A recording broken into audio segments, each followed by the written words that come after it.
Hello. अ, आता बऱ्यापैकी आपण 12 जण जॉईन झालो आहोत. हॅलो. अ, एक 12 जण आता आपण जॉईन झालो आहोत, तर सुरू करूया. अ, आजचा टॉपिक सफर रायगडाची. एक मिनिट द्या मला. आजचा आपला टॉपिक रायगडाची सफर. सगळ्यांनी म्यूटवर सुरू करूया आता. तर मागच्या सप्टेंबरमध्ये मी पहिल्यांदा रायगडाचा ट्रेक केला होता. अ, जे इतिहास संशोधक आप्पाबरोबर आहेत त्यांच्यासोबत हा केला होता. आणि ग्रुप होता मोठा, एक 40 ते 50 लोकांचा ग्रुप होता. सो म्हणजे ग्रुप सोबत किंवा एखाद्या एकटं जाणं किंवा मग एखाद्या ग्रुप सोबत जाणं किंवा एखाद्या इतिहास संशोधकांसोबत जाणं किंवा मग स्टडी करून तुम्ही जाणं वगैरे, प्रत्येक गोष्टीमध्ये काही काही फरक आहेत. सो तेव्हा माझी पहिली विजिट होती आणि मार्चच्या 7 आणि 8 मार्चला आम्ही परत 6-7 जण, मयूर वगैरे जो आपला ग्रुप आहे, आम्ही परत एक थोडा अभ्यास करून परत रायगडला गेलो होतो.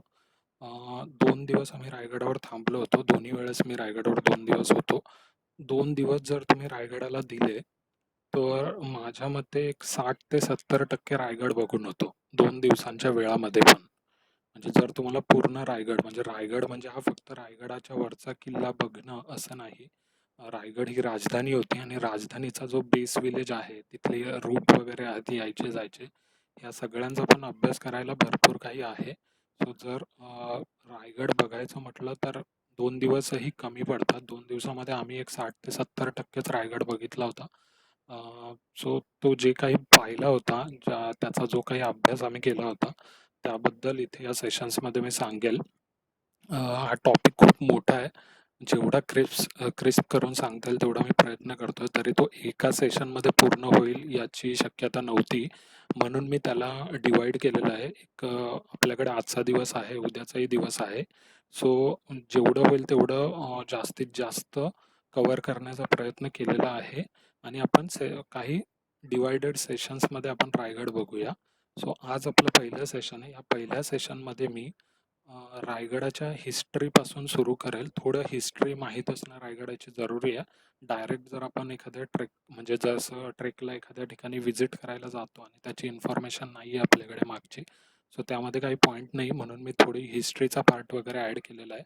सो आज आपण रायगडाची पूर्ण हिस्ट्री, त्याच्या खालचा जो बेस बेस वगैरे होता, 2 मिनटं, त्याच्या खालचे जे बेस विलेज वगैरे होते, शिवाजी महाराजांच्या वेळेस कोणते रस्ते वगैरे तिकडे यायला वापरले जायचे, आसपासचा जो परिसर आहे त्याची थोडी माहिती घेऊया. पुढच्या सेशनमध्ये ॲक्च्युअल जो रायगडाचा नाणे दरवाजा आहे तिथून सुरू करून पूर्ण रायगडाचा ट्रेक कंप्लीट करूया. त्यानंतरच्या सेशनमध्ये रायगडावर जो राज्याभिषेक झालेला त्याबद्दल काही थोडीफार माहिती आहे माझ्याकडे. रायगडावर सध्या जे उत्खननाचं आर्किओलॉजिकल डिपार्टमेंट आहे आपलं, त्यांचं जे काम चालू आहे त्याबद्दल थोडीशी माहिती आहे. आणि जी मिसलेनियस दुसरी माहिती रायगडाशी रिलेव्हंट आहे त्या आपण मग पुढच्या सेशन्समध्ये कव्हर करूया. सो आजचा पहिला सेशन मी आता सुरू करतोय.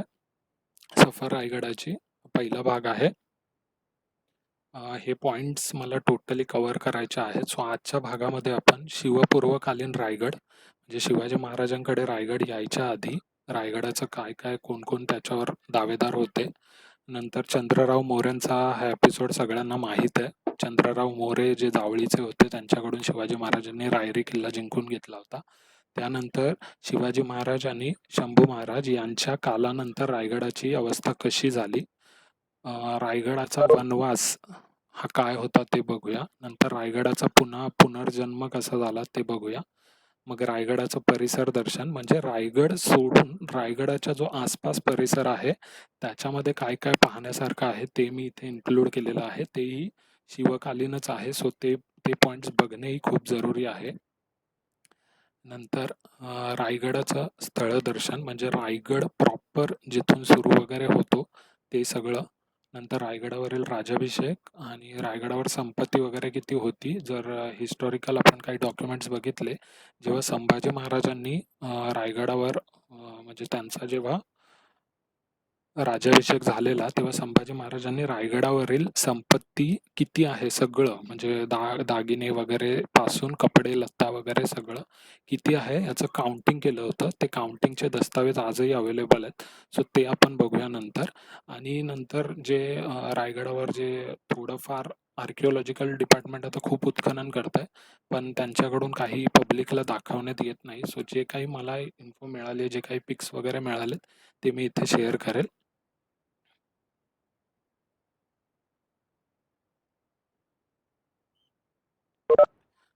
हिस्ट्री आता आपण बघूया.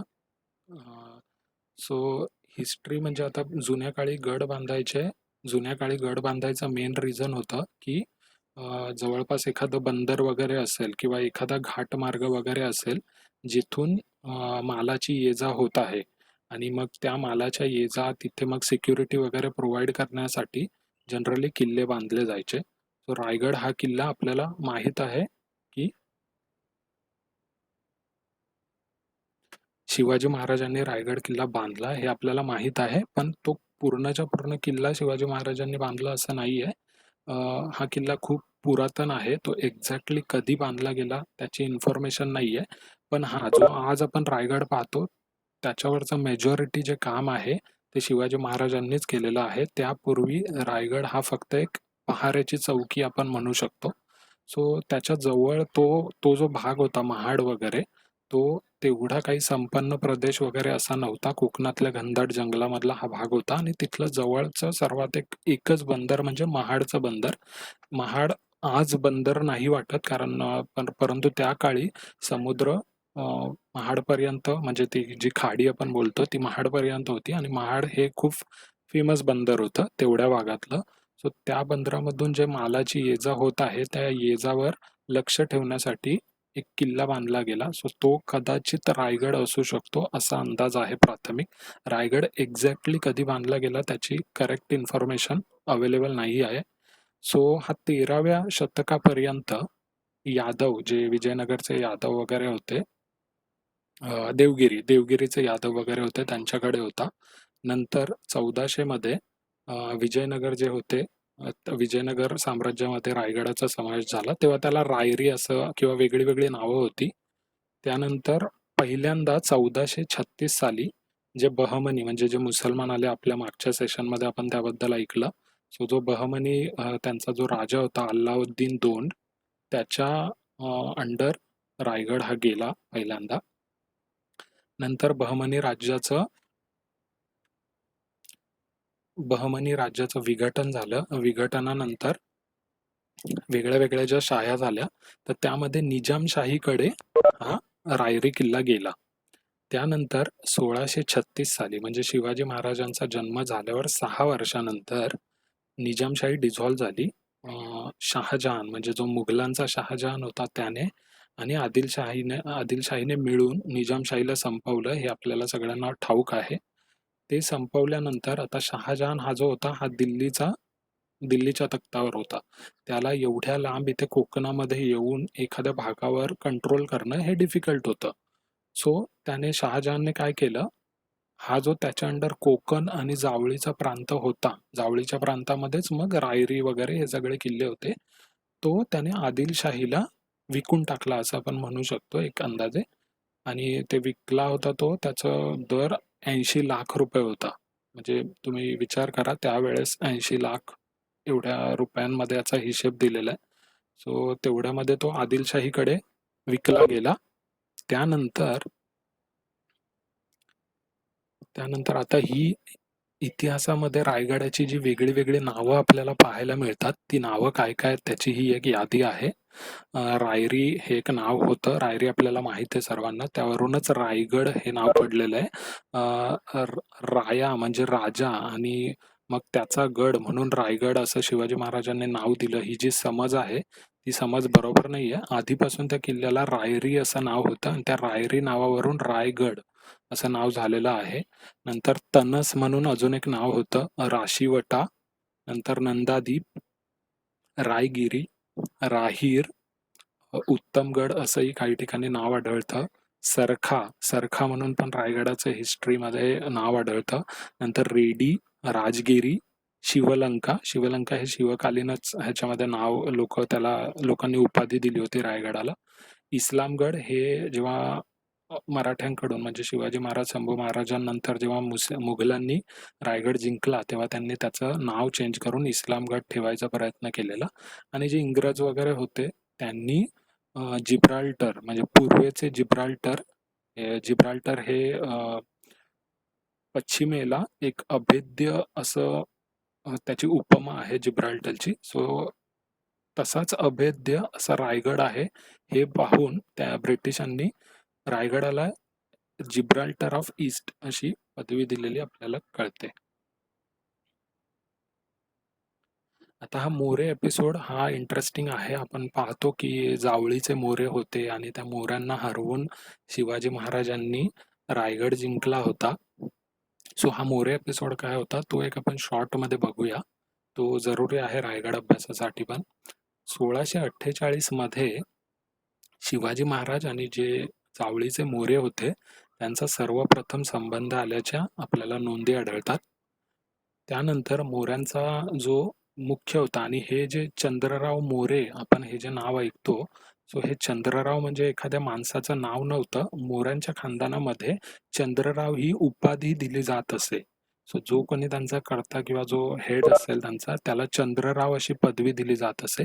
सो मोऱ्यांचा जो मुख्य होता दौलतराव मोरे हे 1648 मध्ये वारले. आता हे दौलतराव मोरे जे होते त्यांना मूलबाळ नव्हतं. सो आता वंशज कसे चालवायचे म्हणून शिवाजी महाराजांच्या सहकार्याने म्हणजे शिवाजी महाराजांच्या सल्ल्याने त्यांच्या ज्या पत्नी होत्या दौलतराव मोरेंच्या पत्नी यांनी यशवंतराव नावाच्या एका मुलाला अडॉप्ट केलं आणि यशवंतराव मोरे यांच्याकडे कारभार वगैरे गेला. ते त्यांच्या सोबतीला हनुमंतराव मोरे असे एक आणखी मोऱ्यांचे वंशज आपल्याला कळतात. त्यानंतर झालं काय, आत्ता कोणी एक मिनिट, आत्ता समजा कोणी जर राजा शिवछत्रपती मालिका पाहत असेल स्टार प्रवाहावर सध्या, सो त्यामध्ये हा एपिसोड आत्ता सुरू आहे. तर आपल्याला अफजल खान म्हटलं की अफजल खान आणि प्रतापगड आणि शिवाजी महाराजांनी त्यांची भेट वगैरे हेच आठवतं. पण त्यापूर्वीही अफजल खानाचा एका ठिकाणी संदर्भ आहे इतिहासामध्ये. तो या 1628च्या 48च्या सुमारासचा आहे. त्यावेळेस अफजल खान वाईचा सुभेदार होता. वाई म्हणजे तुम्ही इमॅजिन करू शकता महाबळेश्वर वगैरे तो प्रांत, त्याच्या बाजूला हा जावळी रिजन सुरू होतो. सो अफजल खान हा वाईचा सुभेदार होता आणि त्याने जावळी जिंकून घेण्याच्या इच्छेने जावळीवर अटॅक केला होता. परंतु शिवाजी महाराज हे या मोऱ्यांच्या सोबत होते तेव्हा आणि ते सोबत असल्यामुळे अफजल खानाला हे सारं जे त्याचं मिशन होतं जावळीचं ते त्याला कंप्लीट करता आलं नाही आणि मग त्याला त्याची बदली वाईच्या सुभेदारीवरून आय थिंक कनकगरी की तिकडे कुठे करण्यामध्ये आली. सो ते सगळं झालं. अफजल खानाचा जो पूर्ण एपिसोड होता तो शिवाजी महाराजांच्या इंटरफेरन्समुळे कुठेतरी मोऱ्यांना त्याची मदत झाली आणि ते सुटले त्यामधून. परंतु झालं काय, त्यानंतर म्हणजे हा एपिसोड झाला आणि मोरे जे होते ते त्यांनी अरेरावी सुरू केली. त्यांनी शिवाजी महाराजांनी जी त्यांना मदत वगैरे केली होती ती ते विसरले आणि त्यांनी स्वतःची अरेरावी सुरू केली आणि त्यांचा जो प्रांत होता आणि त्यांच्या प्रांताला लागून जे दुसरे प्रांत वगैरे होते तिथे पण त्यांनी थोडं म्हणजे लोकांना त्रास द्यायला सुरुवात केला. हे सगळं शिवाजी महाराजांकडे हळूहळू ऐकायला यायला लागलं आणि मग शेवटी शिवाजी महाराजांनी 1655 मध्ये जावळी हा रिजन आहे पूर्ण, त्या रिजनवर हल्ला करून तो रिजन जिंकून घेतला, मोऱ्यांकडून जिंकून घेतला.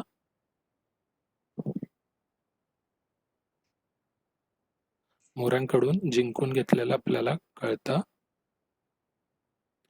ओके.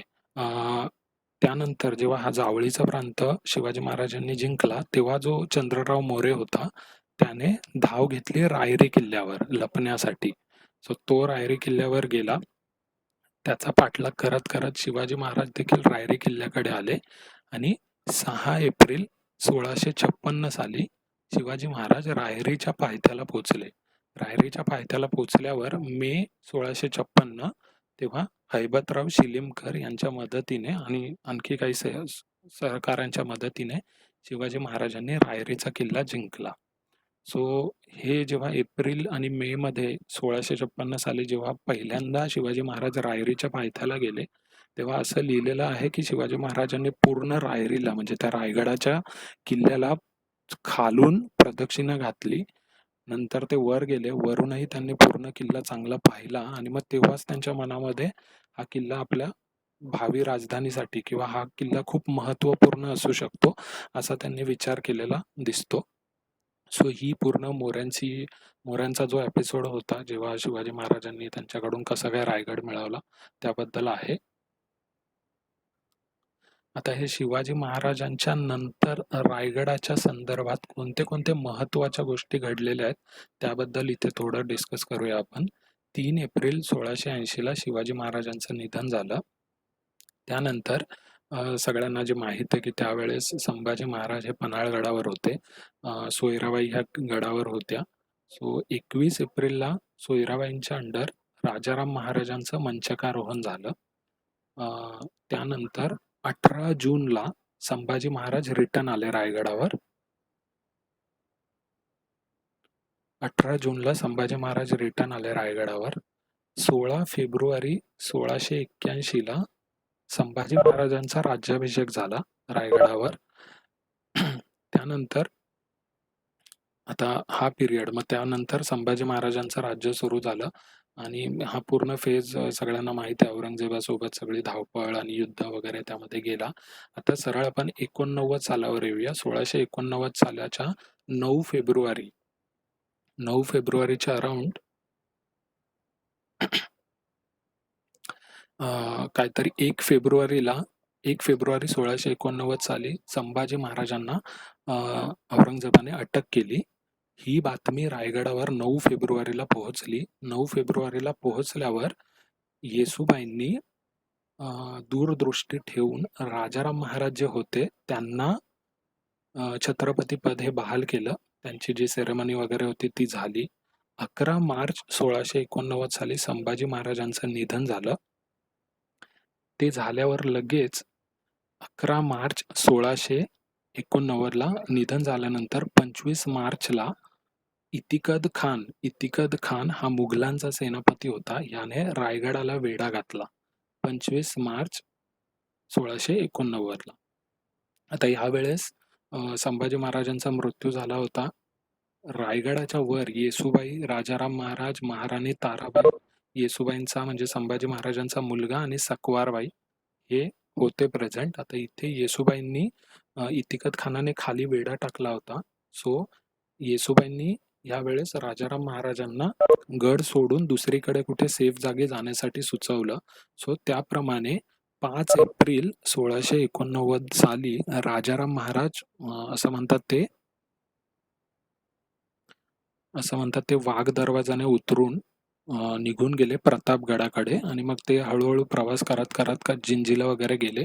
हे सगळं सगळ्यांना माहीत आहे. सो 5 एप्रिल 1689 साली राजाराम महाराजांनी रायगड सोडला.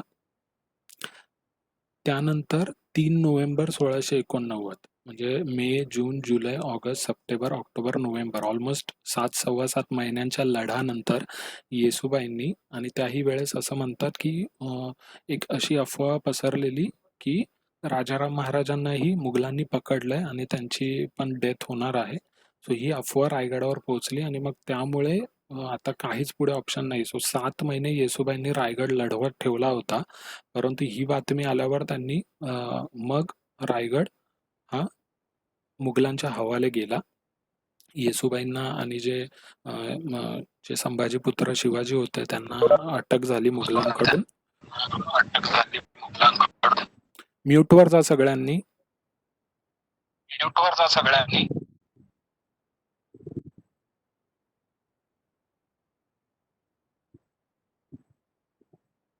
हॅलो प्रतीक है. विशाल म्यूटवर जा. विशाल म्यूटवर जा.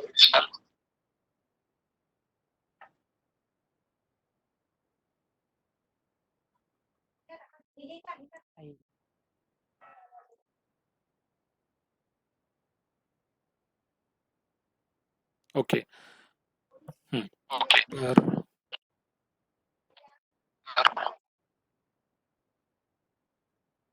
हा अनम्यूट आहे. हॅलो.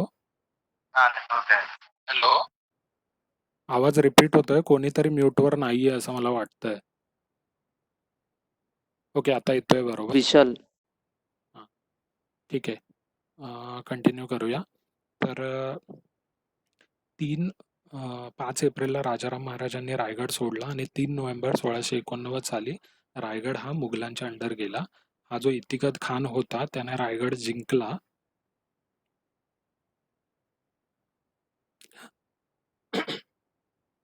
इतिकत खानाने रायगड जिंकल्यामुळे औरंगजेबाने खुश होऊन त्याला जुल्फिकार खान अशी पदवी दिली. आपण इतिहासामध्ये भरपूर वेळा वाचतो की जुल्फिकार खानाने रायगड जिंकला. हा जो जुल्फिकार खान होता त्याचं मूळ नाव इतिकत खान होतं आणि रायगड जिंकला ह्यामुळे औरंगजेबाने त्याला जुल्फिकार खान अशी नवी पदवी दिली होती. आणि रायगडाचं नाव त्यावेळेस 1695च्या सुमारास बदली करून त्यांनी इस्लामगड असं ठेवलं. सो त्याच्याबद्दल पुरावा हे जे तुम्हाला चित्रामध्ये दिसतोय हा मुघलांचा शिलालेख आहे. हा पाचाडचा जो कोट आहे तिथे त्या कोटाजवळ भेटला होता. त्या कोटाच्या तिथेच त्यांनी कुठेतरी लावला असेल. पाचाडला जो भुईकोट आहे तिथे हा मिळाला होता. हा सध्या तिथे पाहायला मिळत नाही.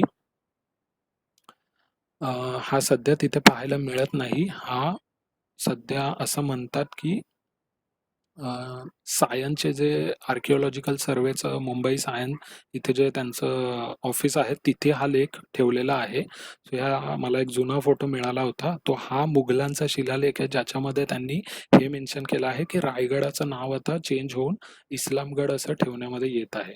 सो हा एक हिस्टॉरिकल प्रूफ आहे त्या गोष्टीचा.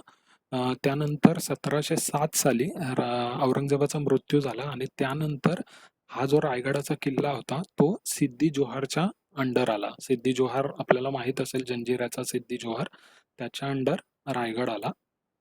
आता जेव्हा रायगड ह्यांच्याकडे होता मुघलांकडे, हा खूप मोठा पिरियड आहे. ऑलमोस्ट 1689 ते 1733 एवढा मोठा काळ मुघलांकडे रायगड होता. आणि तेव्हा त्यांनी रायगडावर जी काही संपत्ती वगैरे होती, म्हणजे जे असं म्हणतात शिवाजी महाराजांचं जे 32 मन सोन्याचं सिंहासन वगैरे होतं ते या जुल्फिकार खानानेच तिथेच वितळवलं आणि ते वितळवून पूर्ण त्याचं सोनं वगैरे त्याने लंपास करून टाकलं. सो एवढ्या पिरियडमध्ये रायगड पारतंत्र्यात होता 1733 पर्यंत. म्हणजे रायगडाची अवस्था तेव्हा कशी झाली असेल ते तुम्ही इमॅजिन करू शकता. 1733 नंतर शाहू महाराजांच्या अंडर, आता शाहू महाराज हे 1707च्या अराउंड वगैरे त्यांना औरंगजेबाच्या मुलाने रिलीज वगैरे केलं. नंतर मग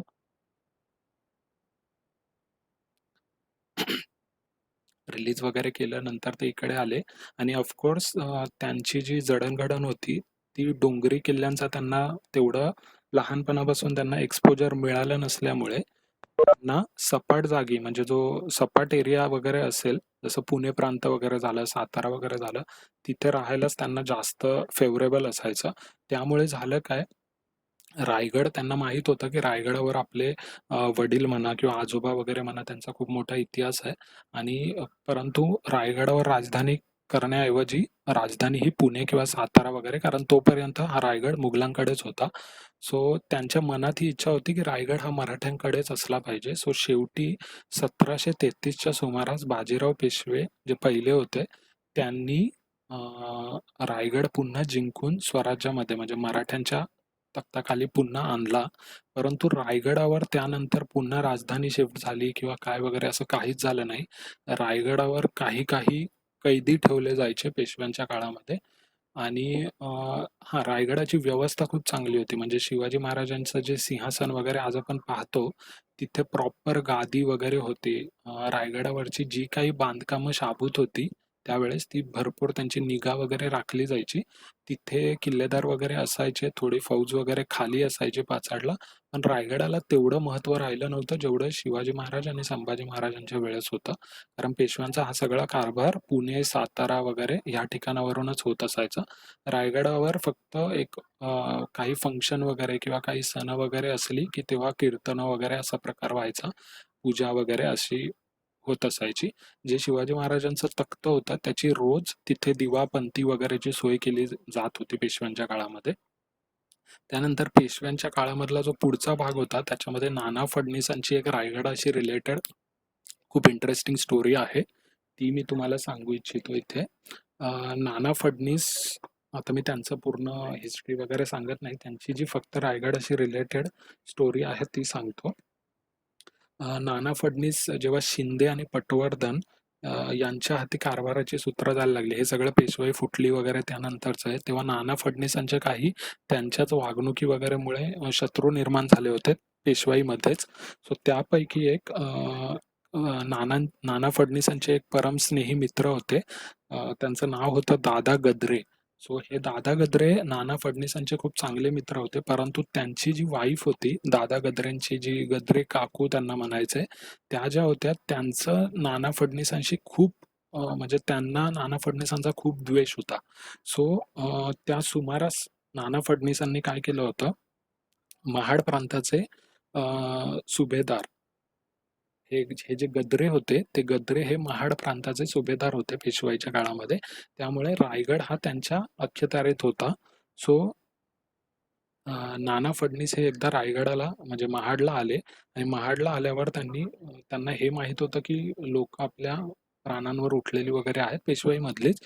त्या वेगळ्या स्टोऱ्या आहेत सगळ्या, पण सो त्यांनी महाडला आल्यावर काय केलं की पूर्ण महाडमध्ये एंट्री करायचे सगळे रस्ते वगैरे बंद केले आणि त्यांचा असा विचार होता की रायगडावर जाऊन आपण एक 5-6 दिवस चांगली विश्रांती वगैरे घेऊया. त्या उद्देशाने ते महाडमध्ये आले होते आणि जे दादा गद्रे होते ते त्यांचे स्नेही मित्र होते. सो त्यांना त्यांच्या बायकोच्या मनामध्ये काय चालू आहे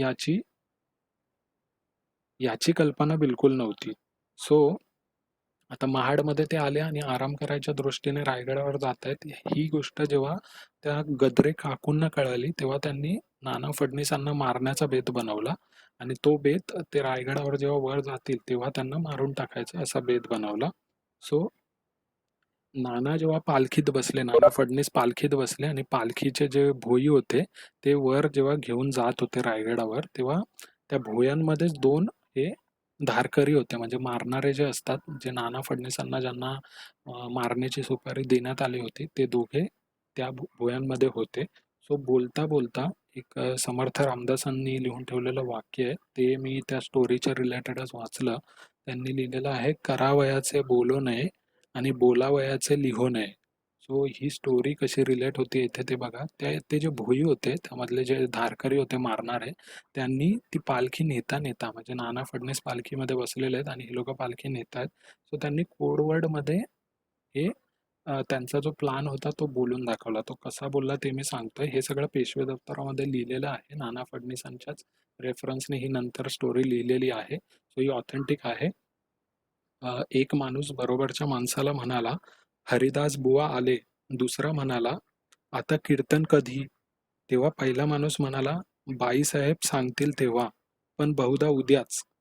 तिसरा माणूस मध्येच म्हणाला, म्हणजे प्रसाद परवा मिळणार. सो हे जे कन्व्हर्सेशन होतं, ह्या कन्व्हर्सेशनवरून नाना फडणीसांनी हेरलं की काहीतरी गडबड आहे आणि हे जे बोलतायत हरिदास बुवा आणि कीर्तन, म्हणजे हा कुठेतरी मला मारण्याचा प्लॅन होतोय. सो त्यांनी रायगडावर जसे ते पोचले, त्यांनी देवदर्शन वगैरे केलं आणि देवदर्शन केल्या केल्या त्यांचा जो आराम करण्याचा बेत होता तो कॅन्सल गेला. ते रायगडावरून खाली उतरले आणि खाली उतरल्यावर हे जे सगळे भोई वगैरे होते त्यांनी दटावणं वगैरे करून त्यांना प्रॉपरली विचारून वगैरे त्यांना हा त्यांच्या जो खुनाचा कट रचला होता त्याची माहिती कळाली. सो ही एक रायगडाची पेशवे कालामधली आठवण आहे. आता पुढे पेशवे काल आपल्याला सगळ्यांना माहिती आहे, बाजीराव दुसरे जे बाजीराव वगैरे होते, तर तेव्हा त्यांच्या काळामध्ये 1818 मध्ये पूर्ण मराठेशाही ही संपायला आली आणि 1818 मध्येच रायगडावर पेशव्यांकडून म्हणजे आपल्या मराठ्यांकडून 1000 सैनिक रायगडावर पहाऱ्याला असायचे आणि त्या 1000 मराठी सैनिकांमध्ये मेजरली जो भरणा होता तो अरबी सैनिकांचा होता. जे अरबी पठाण असायचे ते पण मराठी सैन्यामध्ये होते भरपूर. सो ते अरबी पठाणांची फौज जी होती 1000 सैनिकांची ती रायगडावर असायची आणि 1818 साली पेशवा म्हणजे जे दुसरे बाजीराव पेशवे होते त्यांची जी पत्नी होती वाराणसीबाई, ह्या रायगडावर होत्या. सो आपल्याला माहिती आहे प्रॉथर जनरल प्रॉथर हा जो ब्रिटिशांचा होता, ज्याने 1818 मध्ये आपल्या सह्याद्रीमधल्या भरपूर साऱ्या किल्ल्यांची जी आपण म्हणतो इंग्रजांनी फोडून टाकले वगैरे त्यातल्या पायऱ्या, तो हा जो प्रॉथर होता त्याला ती कामगिरी दिलेली होती किल्ले जिंकायची वगैरे. सो ह्या प्रॉथरने शेख अबू हा आपल्या मराठ्यांच्या सेनेचा मेन म्हणजे तेव्हा रायगडाचा जो किल्लेदार आपण म्हणू शकतो, तो किल्लेदार हा शेख अबू होता. आणि हा शेख अबू आणि वाराणसीबाई आणि 1000 मराठी सैनिक हे सगळे रायगडावर होते. ह्याने खालून प्रॉथरने तोफा वगैरे आधी लावून सगळीकडून त्याने कुठून कुठून आपल्याला तोफा लावता येतील ह्या सगळीकडून त्याने रायगडावर तोफा मारण्याचा प्रयत्न केला, पण त्याला यश काही मिळालं नाही. रायगडाचं भौगोलिक परिस्थितीच अशी आहे की तिथे तोफा मारणं खूप मुश्किल आहे. शेवटी त्याने डोकं लावून जो बाजूला रायगडाच्या बाजूला एक खूप छोटी टेकडी आहे, पोटल्याचा डोंगर असं त्याला म्हणतात, गुयरीचा डोंगर असं पण म्हणतात.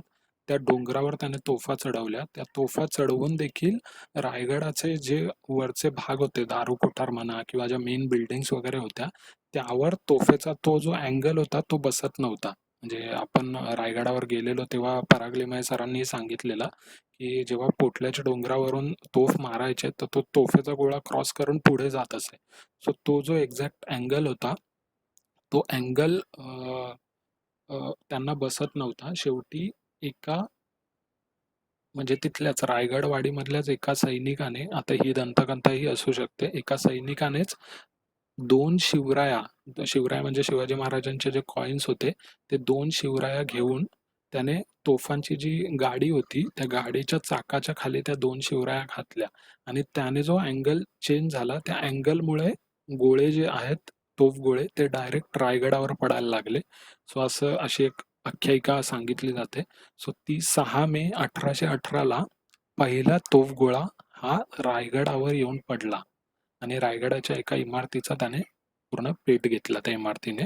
सो आता हे झाल्यावर वाराणसीबाई आणि शेख अबू यांना कळालं की आता इंग्रज तोफांचा भडीमार करतील आणि मराठ्यांच्या प्लॅनिंगमध्ये एक गोष्ट आपल्याला माहीत असावी की मराठी काय करायचे, जर असं काही इमर्जन्सी कंडिशन आली तर असं दाखवायचं की आम्ही सरेंडर करतो आणि सरेंडर करायच्या ज्या बोलणीमधला जो वेळ असतो तो वेळ लांबवत लांबवत त्या वेळेचा फायदा आपल्याला आणखी स्ट्रॉंग करण्यासाठी करून घ्यायचा आणि मग परत अटॅक करायचा. ही मराठ्यांची गनिमी काव्यामधली एक टॅक्टिक होती.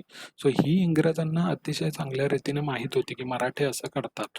सो 6 मेला जसा पहिला तोफांचा गोळा रायगडावर पडला, हा जो शेख अबू होता याने इंग्रजांना मेसेज पाठवला. इंग्रज हे खाली होते पाचाडमध्ये. त्यांना मेसेज पाठवला की आम्हाला सरेंडर करायचं आहे, तहाची बोलणी करायची आहे, तुम्ही थांबवा म्हणून. पण इंग्रजांना हा गनिमी काव्याचा प्रकार माहीत होता.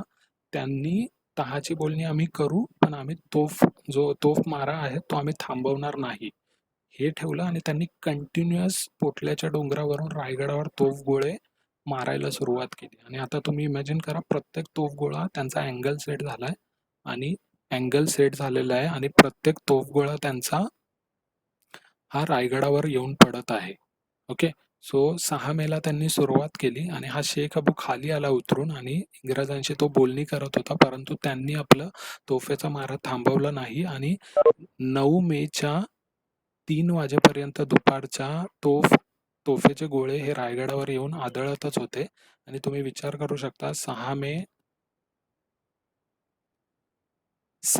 7 मे, 8 मे आणि 9 मे असं ऑलमोस्ट 3.5 दिवसांच्या काळामध्ये कंटिन्युअस रायगडावर तोफेचे गोळे आदळत होते. त्या तोफ माऱ्यामध्ये काय झालं, रायगडावरच्या जेवढ्या काही इमारती होत्या त्या सगळ्या इमारती जळून पूर्ण भस्म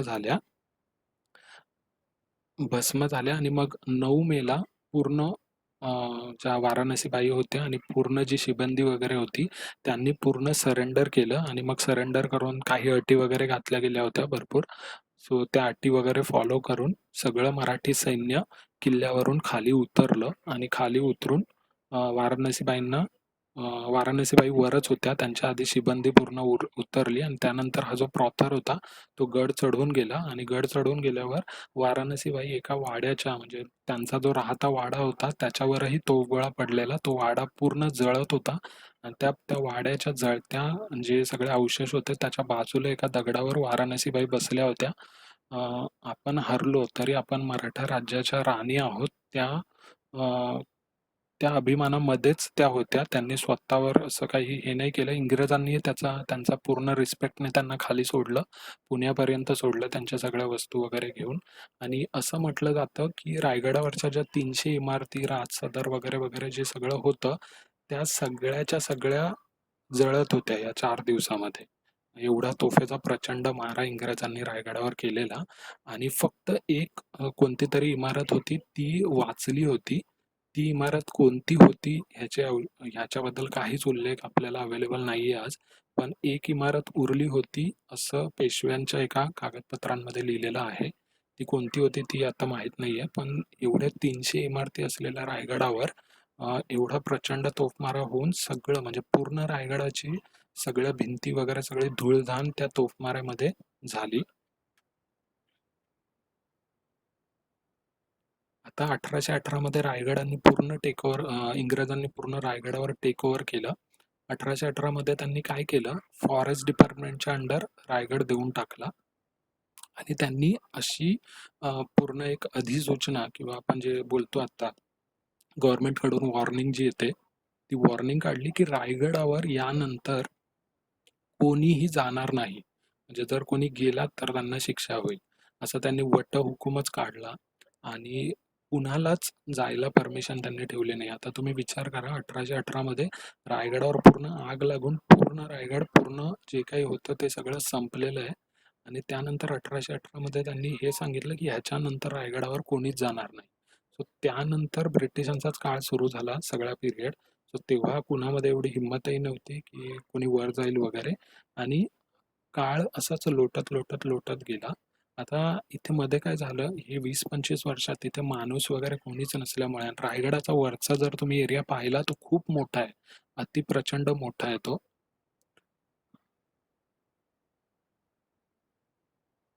तो खूप मोठा एरिया आहे रायगडाचा. सो झालं काय 20-25 वर्ष.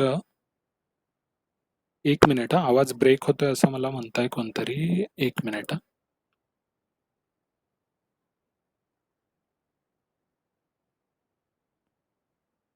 आवाज येतोय का आता बरोबर? हो येतोय विनोदा. ऍक्च्युली ते नेटवर्कचं पर्सनल प्रॉब्लेम. मला पण मगाशी प्रॉब्लेम येत होता, तो माझ्या नेटवर्कचा येतो. जर ज्यांना नेटवर्क कमी आहे ना त्यांना आवाज तसा ब्रेकच होईल. ओके, मी माझं आहे ना आता तू व्हिडिओ स्ट्रीमिंग बंद करतो. थोडं बँडविड्थ वाचेल. हो ठीक आहे. आता बघा मी सुरू करतोय परत. तर 1818 मध्ये रायगडावर जाण्यासाठी बंदी लागली. त्यानंतर 20-25 वर्षामध्ये काय झालं की त्या रिजनमध्ये पाऊस भरपूर पडतो आणि कोकणामधला रिजन असल्यामुळे काय झालं लवकरच तिथे जे सगळे पडके अवशेष वगैरे होते तिथे सगळं जंगल माजलं. म्हणजे तिथे जायला कोणी नाही, राहायला कोणी नाही वगैरे. अ, मला सांगा आवाज आता बरोबर येतोय का? प्रतीकचं असं म्हणणं आहे की शेवटच्या 2-3 पॉइंट्स मध्ये आवाज ब्रेक होत होता त्यामुळे ऐकायला आलं नाहीये. सो मला एक दोघा तिघांनी सांगा अनम्यूट करून की तसं होत होतं तर मी पॉइंट्स रिपीट करेल. नाहीतर मग कंटिन्यू करूया. मी प्रतीकला एंडला परत सांगेल मिस झालेले पॉइंट्स. मला तर काय नाही झाला ब्रेक आवाज.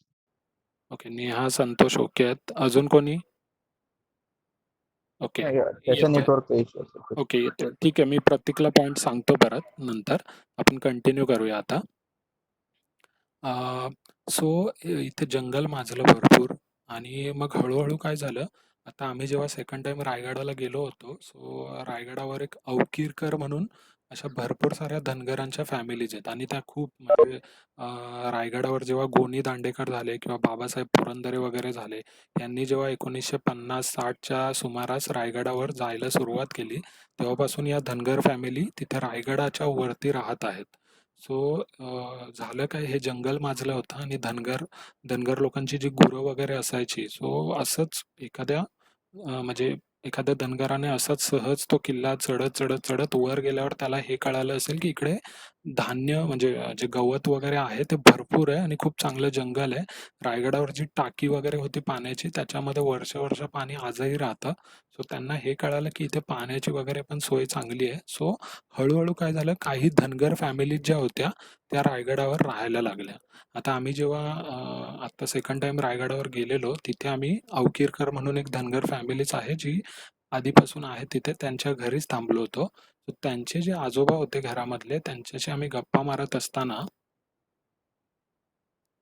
आम्ही त्यांना विचारलं की तुम्ही कधीपासून इथं राहता वगैरे. सो त्या आजोबांनी सांगितलं माझा जन्म रायगडावरच झालेला आहे. सो रायगडाच्या मध्ये जी एक घळ आहे तिथे एक नॅचरली बनलेली गुहा वगैरे आहे. सो त्यांनी हे सांगितलेलं की त्यांची जी आई की आजी होती, त्या आजोबांची जी आई की आजी होती, ती आजी एक दिवस असंच गुरांना वगैरे चरत घेऊन रायगडाच्या वर आली आणि रायगडाच्या वर येऊन तिला म्हणजे एका पावसामध्ये त्यांचं खाली घर होतं रायगडवाडीच्या तिथे. ते खराब काहीतरी झालं आणि मग त्यांनी वर येऊन जी एक नॅचरली केव्ह होती, त्यांनी तो एरिया वगैरे आम्हाला दाखवला होता. तिथे त्यांनी राहायला सुरुवात केली आणि रायगडावरचं गवत हे प्युअर जंगल होतं तिथे. म्हणजे तो आर्टिफिशियल रिजन नव्हता. सो त्या जंगलामधल्या गवता वगैरेमुळे जे गुरं ते गवत वगैरे जे खायचे, सो त्यांची दुधाची जी क्वांटिटी होती ती वाढायला लागली. कारण तो आहार कदाचित त्यांच्यासाठी सकस असेल.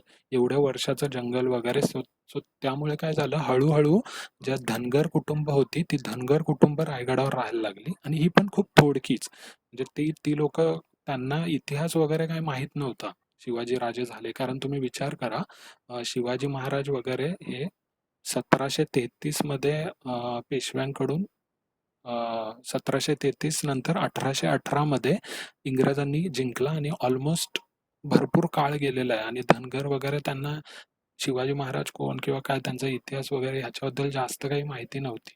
तिथे फक्त गवत चांगलं आहे आणि आपल्या गुरांना पाण्याची आणि राहायची सोय होतीये म्हणून धनगर फॅमिलीज तिकडे शिफ्ट झाल्या.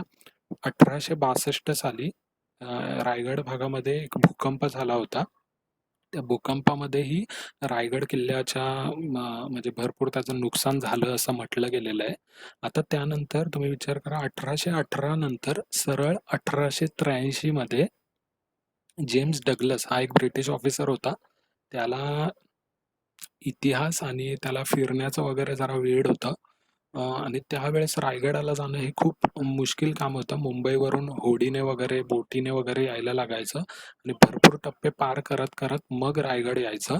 सो हा जो जेम्स डग्लस होता याने भारताचा इतिहास वगैरे वाचायला सुरुवात केली आणि त्याने 1883 मध्ये तो आणि त्याने काही गावातल्या लोकांना सोबत घेऊन त्याने रायगडची व्हिजिट केली. आता तुम्ही विचार करा, 1818ला पूर्ण जळालेला वगैरे रायगड, तो एवढ्या वर्ष असाच पडून होता. तिथे किती जंगल वगैरे, झाडं वगैरे वाढली असतील. या डग्लसने तेव्हा फर्स्ट व्हिजिट केली रायगडाला आणि त्याने त्याच्या वाचनात जे काय आलेलं किंवा तो रायगडावर थांबला असेलच ऑफकोर्स, कारण त्याने जेवढं रायगडाचं वर्णन केलंय ते एका दिवसात होऊ नाही शकत. सो तो रायगड फिरला. त्याला जे काही वाटलं की इथे हे असेल, तिथे ते असेल, अशा सगळ्या गोष्टी त्याने त्याच्या बुक ऑफ बॉम्बे हे बुक त्याने 1883च्या सुमारास लिहिलंय. त्या बुकमध्ये त्याने रायगडाच्या भरपूर साऱ्या गोष्टींचा उल्लेख केलेला आहे. त्याच्या मते आता तुम्ही हे विचार करू शकता की त्याला तिथे रायगडावर काही रेफरन्सेस किंवा काही बुक्स वगैरे मिळाले नसणार आहेत. ते सगळे ऑलरेडी जेव्हा तोफांचा अटॅक झाला त्यामध्ये ती गोष्टी जळून गेलेल्या असणार आहेत. ठीक आहे.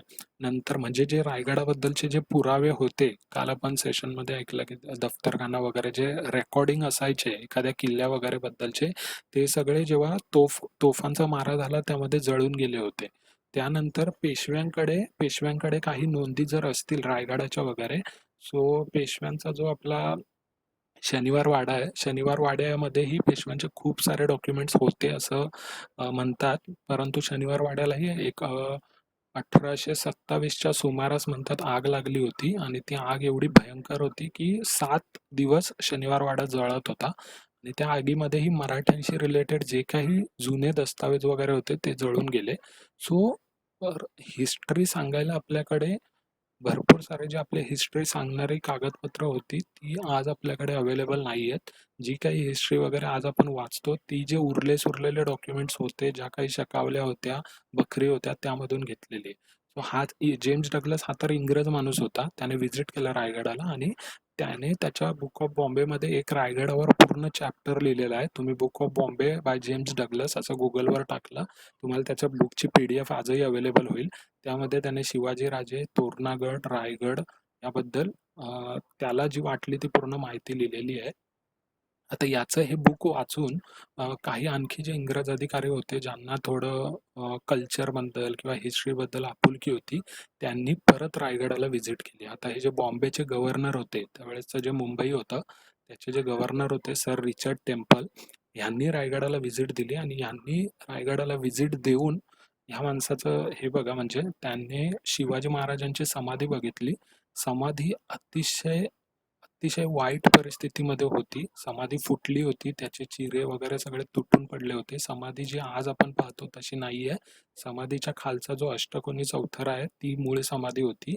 ती पूर्ण फुटली वगैरे होती आणि ह्या रिचर्ड टेम्पलने तिथला जो रायगड डिस्ट्रिक्टचा जो कलेक्टर होता, त्याला ह्या रिचर्ड टेम्पलने झापलं होतं की तुझ्या एरियामध्ये, आता तो कलेक्टर ऑफकोर्स इंग्रजच होता, ह्याने त्याला झापलं होतं की तुझ्या एरियामध्ये एवढी ऐतिहासिक वास्तू असून तू त्या वास्तूकडे लक्ष कसं देत नाही. आणि त्याने जे मराठी लोक होती, मराठी त्यावेळेस जे संस्थानिक वगैरे होते, त्यांच्यावरही एक टिप्पणी केली होती की तुम्हाला एवढा स्ट्रॉंग हिस्ट्री असूनही तुम्ही त्याच्यावर म्हणजे त्याची काहीच काळजी करत नाहीत तुम्ही वगैरे. आणि रिचर्ड टेम्पलने त्यावेळेस रायगडाच्या ह्याच्यासाठी त्याचं रिनोव्हेशन किंवा काय म्हणा, डागडुजी वगैरेसाठी वार्षिक ₹5 सुरू केलेले त्याच्या स्वतःच्या फंडातून. ₹5 आपल्याला आता खूप चिल्लर वाटतील की हे काय ₹5 दिलेले, पण त्यावेळेसच्या काळानुसार ₹5 ही खूप मोठी रक्कम होती.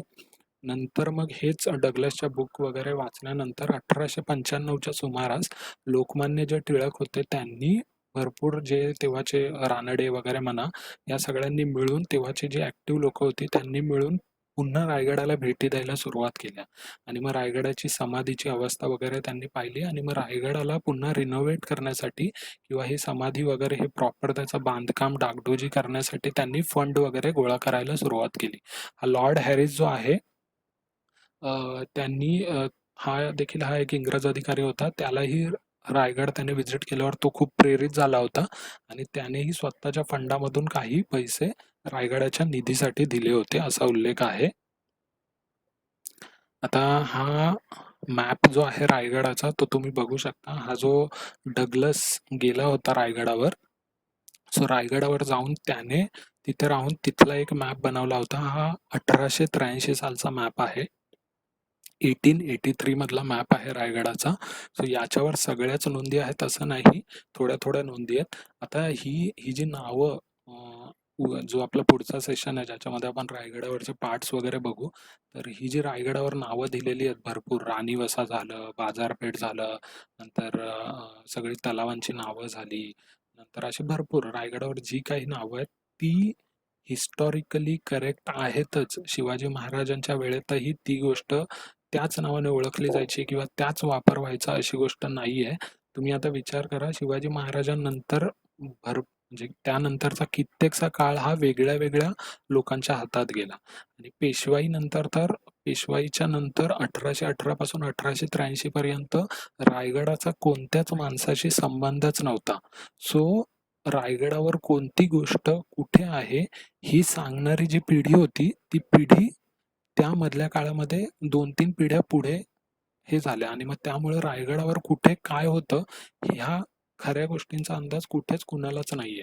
सो आता जसं आम्ही आता रायगडाला व्हिजिटला गेलेलो, सो ते आजोबाच आम्हाला सांगत होते की जेव्हा हे बाबासाहेब पुरंदरे झालं, गोनी दांडेकर झालं, जे इतिहास संशोधक वर रायगड अभ्यासाला जेव्हा 1950-1960च्या सुमारास यायला लागले, तर ते हे जे धनगर आधीपासून तिथे राहत होते, सो धनगर गुरे चरायला जेव्हा नेत असत गुरांना, तेव्हा त्यांना ठाऊक असे की कुठे काय आहे. म्हणजे बाबा इकडे एक तलाव आहे, इथे काहीतरी मोडलेलं घरासारखं दिसतंय वगैरे. सो त्या आजोबांनी आम्हाला सांगितलेलं की आम्ही त्यांना घेऊन जायचो की इथे असं असं आहे, तिथे तसं तसं आहे. आणि मग ते लोक, त्यांच्याकडे काही नावं असायची किंवा मग आम्ही सांगितलेली काही नावं वगैरे लिहून ठेवायची आणि तीच नावं आज वापरात आहेत. सो त्याचप्रमाणे हा जो डग्लस गेला होता, या डग्लसने त्याचा हा एक मॅप बनवलेला आहे आणि इथे तुम्ही बघू शकता हा मॅप. तुम्ही जर रायगड विकिपीडियावर टाकलं तर विकिपीडियाच्या पेजवर ह्या मॅपची फुल कॉपी अवेलेबल आहे. तो मॅप झूम करून बघा. आता याने दिलेली काही नावं आहेत ना, ती मी तुम्हाला वाचून दाखवतो. हे बघा, आता याने मदरशा श्राईन असं एक नाव दिलेलं आहे, बाला किल्ला इन रुईन्स, बाजार पेठा, नंतर कुशावर्त पॉन्ड्स. आता ही जी सगळी नावं होती ही त्याला कुठून, हे बघा इथे ब्लॅक सिस्टर्न वगैरे अशी काही काही गोष्टींना त्याने नावं दिलेली आहेत. जिभेचा पहारा, ओके, ग्रेट गेट पॉन्ड्स, नंतर गंगासागर पॉन्ड्स. आता ही ह्यातली जी मराठी वगैरे नावं आहेत ही ऑफकोर्स जेम डग्लसला कुठून एखाद्या बुकमधून वगैरे मिळाली असं नाहीये.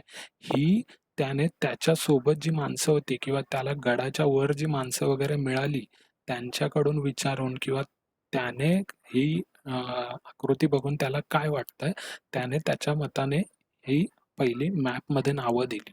आता हा 1883 ला पहिला, आपली जी जनरेशन आहे त्यासाठी मिळालेला हा पहिला रायगडाचा प्रूफ आहे. आणि ह्यानंतर रायगडावर रिसर्च सुरू झाला आणि ह्यानंतर पुढे रायगडाला व्हिजिट्स वगैरे द्यायची सुरुवात झाली. सो हा सर्वात पहिला मॅप रायगडाचा असं आपण बोलू शकतो. पण मी हे सगळं तुम्हाला यासाठी सांगतोय, जी नावांची ऑथेंटिसिटी आहे, जे आपण आज म्हणतो की हा नगारखाना आहे, सो तो शिवाजी महाराजांच्या वेळेसही नगारखानाच होता हे आपण सांगू शकत नाही. ही नावं सगळी नंतर दिली गेलेली आहेत.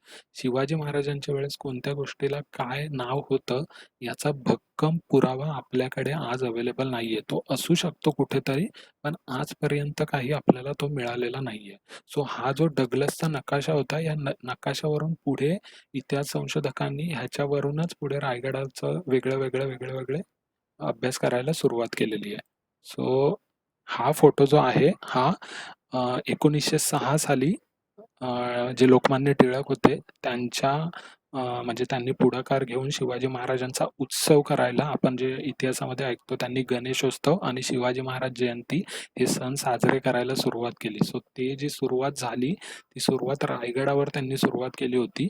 आणि जो 1895ला त्यांनी फंड सुरू केलेला ते मध्ये मग त्यांना अटक झाली, मग हे झालं ते झालं, असं करत करत करत 1906 सालचा हा फोटो आहे. हे जगदीश्वर मंदिर तुम्ही बघू शकता मागे. जगदीश्वर मंदिराच्या इथे हे लोकमान्य टिळकांच्या सोबत जे काही मंडळी होती, इथे तुम्हाला लोकमान्य टिळक दिसत आहेत या फोटोमध्ये. सो हा 1906चा फोटो आहे. लोकमान्य टिळक इथे दिसत आहेत. इथे हे शिवाजी महाराजांच्या मागे इथे तुम्ही बघू शकता, इथे नंदी आहे. जो आपलं जगदीश्वराचं मंदिर आहे तिथला हा नंदी आहे. त्या अंगणामध्ये बसून हा फोटो घेतलेला आहे. सो पुन्हा रायगडाचा जो तो वनवास होता 1818 पासून 1883, तो त्या डग्लसने इनिशिएट केल्यामुळे कुठेतरी आपली लोकही रायगडाकडे पुन्हा जायला लागली. त्याचा पुन्हा अभ्यास व्हायला लागला आणि रायगडाला परत चांगलं कसं बनवता येईल ह्याची सुरुवात तेव्हा कुठे झाली, आपण म्हणजे मी त्याला रायगडाचा पुनर्जन्म झाल्यासारखंच म्हणतो. जर हे सगळं डग्लस वगैरे गेला नसता आणि हे सगळं काही पाहण्यात आलं नसतं तर कदाचित अजूनही म्हणजे रायगडाचा पुन्हा परत तिथे माणसाची पावलं पडायला अजून किती वेळ गेला असता आपण सांगू नाही शकत. सो ही सुरुवात झाली. मग हळूहळू त्यावेळेस पिरियड खूप, तुम्ही जर इंडियन इंडिपेंडन्सची हिस्ट्री पाहिली तर त्यावेळेस खूप धावपळ चालू होती. सो म्हणजे लोकमान्य टिळकांकडे फक्त हेच काम नव्हतं की रायगडाचंच पूर्ण हे करायचं. सो त्यामुळे जी रायगडाची डागडोजी वगैरेची व्यवस्था आहे ती एक सेकंडरी वर्क म्हणून साइड बाय साइड चालू होती. सो 1906ला ही शिवाजी महाराजांच्या उत्सवाचं इथे आपल्याला हे दिसतंय. त्यानंतर 1926 सालच्या सुमारास जी शिवाजी महाराजांची समाधी होती पडलेली, तिचं पुन्हा डागडोजी करून रिपेअर करण्यात आली आणि आज जी आपण समाधी बघतो, जो चौथरा बघतो वगैरे, ती 1926 साली बांधली गेलेली समाधी आहे. त्याच्यापूर्वी अष्टकोनी चौथराच होता फक्त तिथे. सो त्याबद्दलचाही एक फोटो आहे माझ्याकडे. हे खूप एक जुनं पुस्तक आहे. 1935 साली छापलेलं हे एक पुस्तक आहे. हे माझ्याकडेही अवेलेबल नाहीये. ह्याची 4 पानच फक्त माझ्याकडे आहेत. सो ह्या पुस्तकामध्ये 3 एप्रिल 1926 म्हणजे जेव्हा रायगडावर समाधीचं पुन्हा रिनोव्हेशन वगैरे झालं, त्यावेळेस स्मारक महोत्सव झाला होता. त्या स्मारक जसं आपण पाहिलं, जो मागचा फोटो होता तो या तारखेचा होता, 1906चा. तिसऱ्या महोत्सवाचा. आणि जो चौथा महोत्सव होता तो सरळ 1926 साली झालाय. आपण बघू शकतो म्हणजे 20 वर्षांनी साधारण. कारण तेव्हा स्वतंत्रतेचं सगळं ते चालू होतं आणि मग त्यामुळे 1926च्याच सुमारास इथे तुम्ही रायगडावरची बाजारपेठ बघू शकता. हा होळीचा माळ आहे. इथे लोकं किती जमलेली आहेत ते बघा. सो हा एक जुना फोटो आहे. मी जस्ट ॲडिशनसाठी टाकला होता.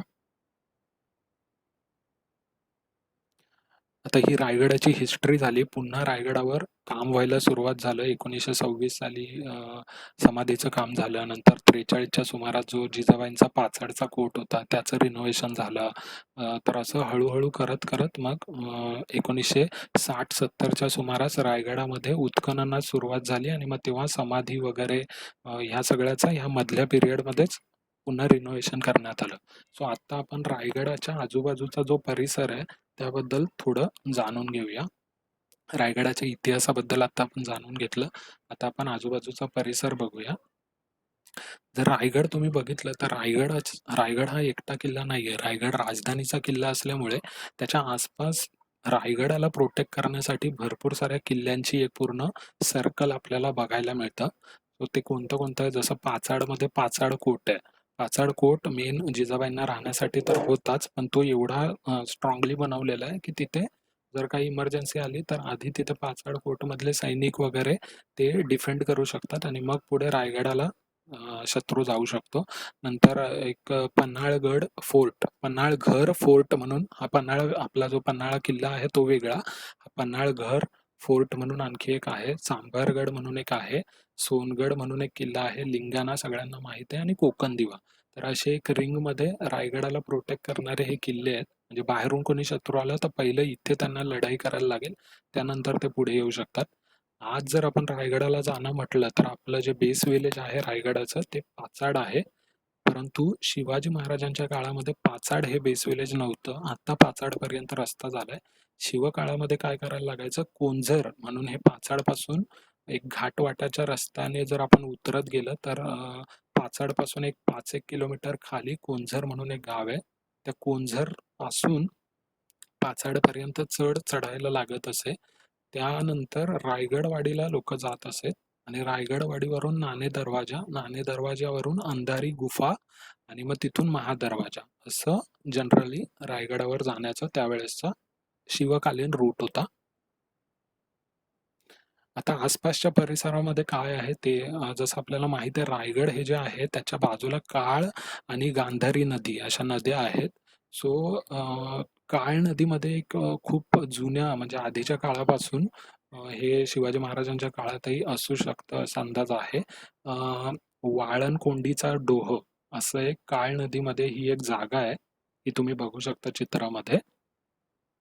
सो ह्या ठिकाणाला देवाची जागा असं म्हणतात आणि ही खूप पुरातन आहे असं सांगितलं जातं. ह्या ठिकाणी खूप वेगळ्या वेगळ्या प्रकारचे मासे आढळतात. ते फक्त ह्या डोहामध्येच मिळतात असे तिथले लोक म्हणतात आणि ही देवाची जागा असल्यामुळे इथले मासे कोणीच मारत नाही. इथे गावातली लोक चपला वगैरे देखील घालून येत नाहीत आणि ह्या चित्रामध्ये तुम्ही बघू शकता असे मोठे मोठे मासे ह्या डोहामध्ये आहेत. आणि पावसाळ्यामध्ये ह्या नदीला काळ नदीला पूर्ण पूर येतो. म्हणजे हा जो वर सुक्का रिजन आता दिसतोय इथून पूर्ण पाणी वाहत असतं. तरी देखील ह्या पाण्यातले जे इथले मासे आहेत ते पुढे वाहून जात नाही, ते ह्या डोहामध्येच असतात. सो असा हा खूप जुना संदर्भ असलेला एक वळणकोंडीचा डोह.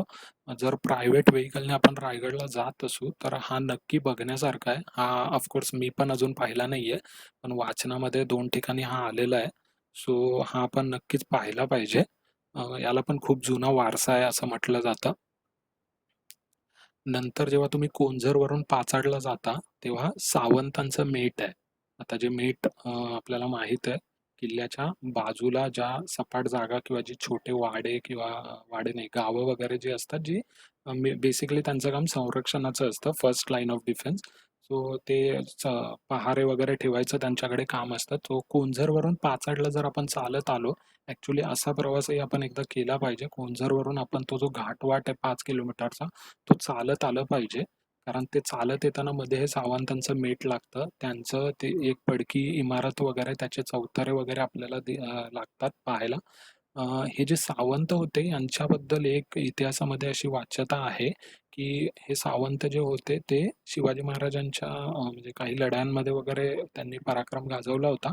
त्यामुळे त्यांना हे कुंझरच्या तिथले जे पहाऱ्याची जी जबाबदारी होती ती शिवाजी महाराजांनी सावंतांना दिलेली आणि या सावंतांनीच भवानी तलवार जी आपण शिवाजी महाराजांची ऐकतो ती शिवाजी महाराजांना भेट ह्या सावंतांनी दिलेली होती. सो हा त्यांचा एक इतिहासकालीन अंदाज आहे. नंतर चौथरा आहे आणि त्या चौथऱ्याच्याच इथे एक सपाट जागा आहे ज्याला सुरमाळ बोलतात आणि तिथेच एक दुमदुभीचा बुरुज असं आहे. सो ती पण पाहण्याची गोष्ट आहे कारण तो शिवकालीन पहारा होता. शिवाजी महाराजांच्या वेळेस सर्वात पहिला पहारा जो लागायचा रस्त्यामध्ये तो हा सावंतांच्या मिठाचा होता.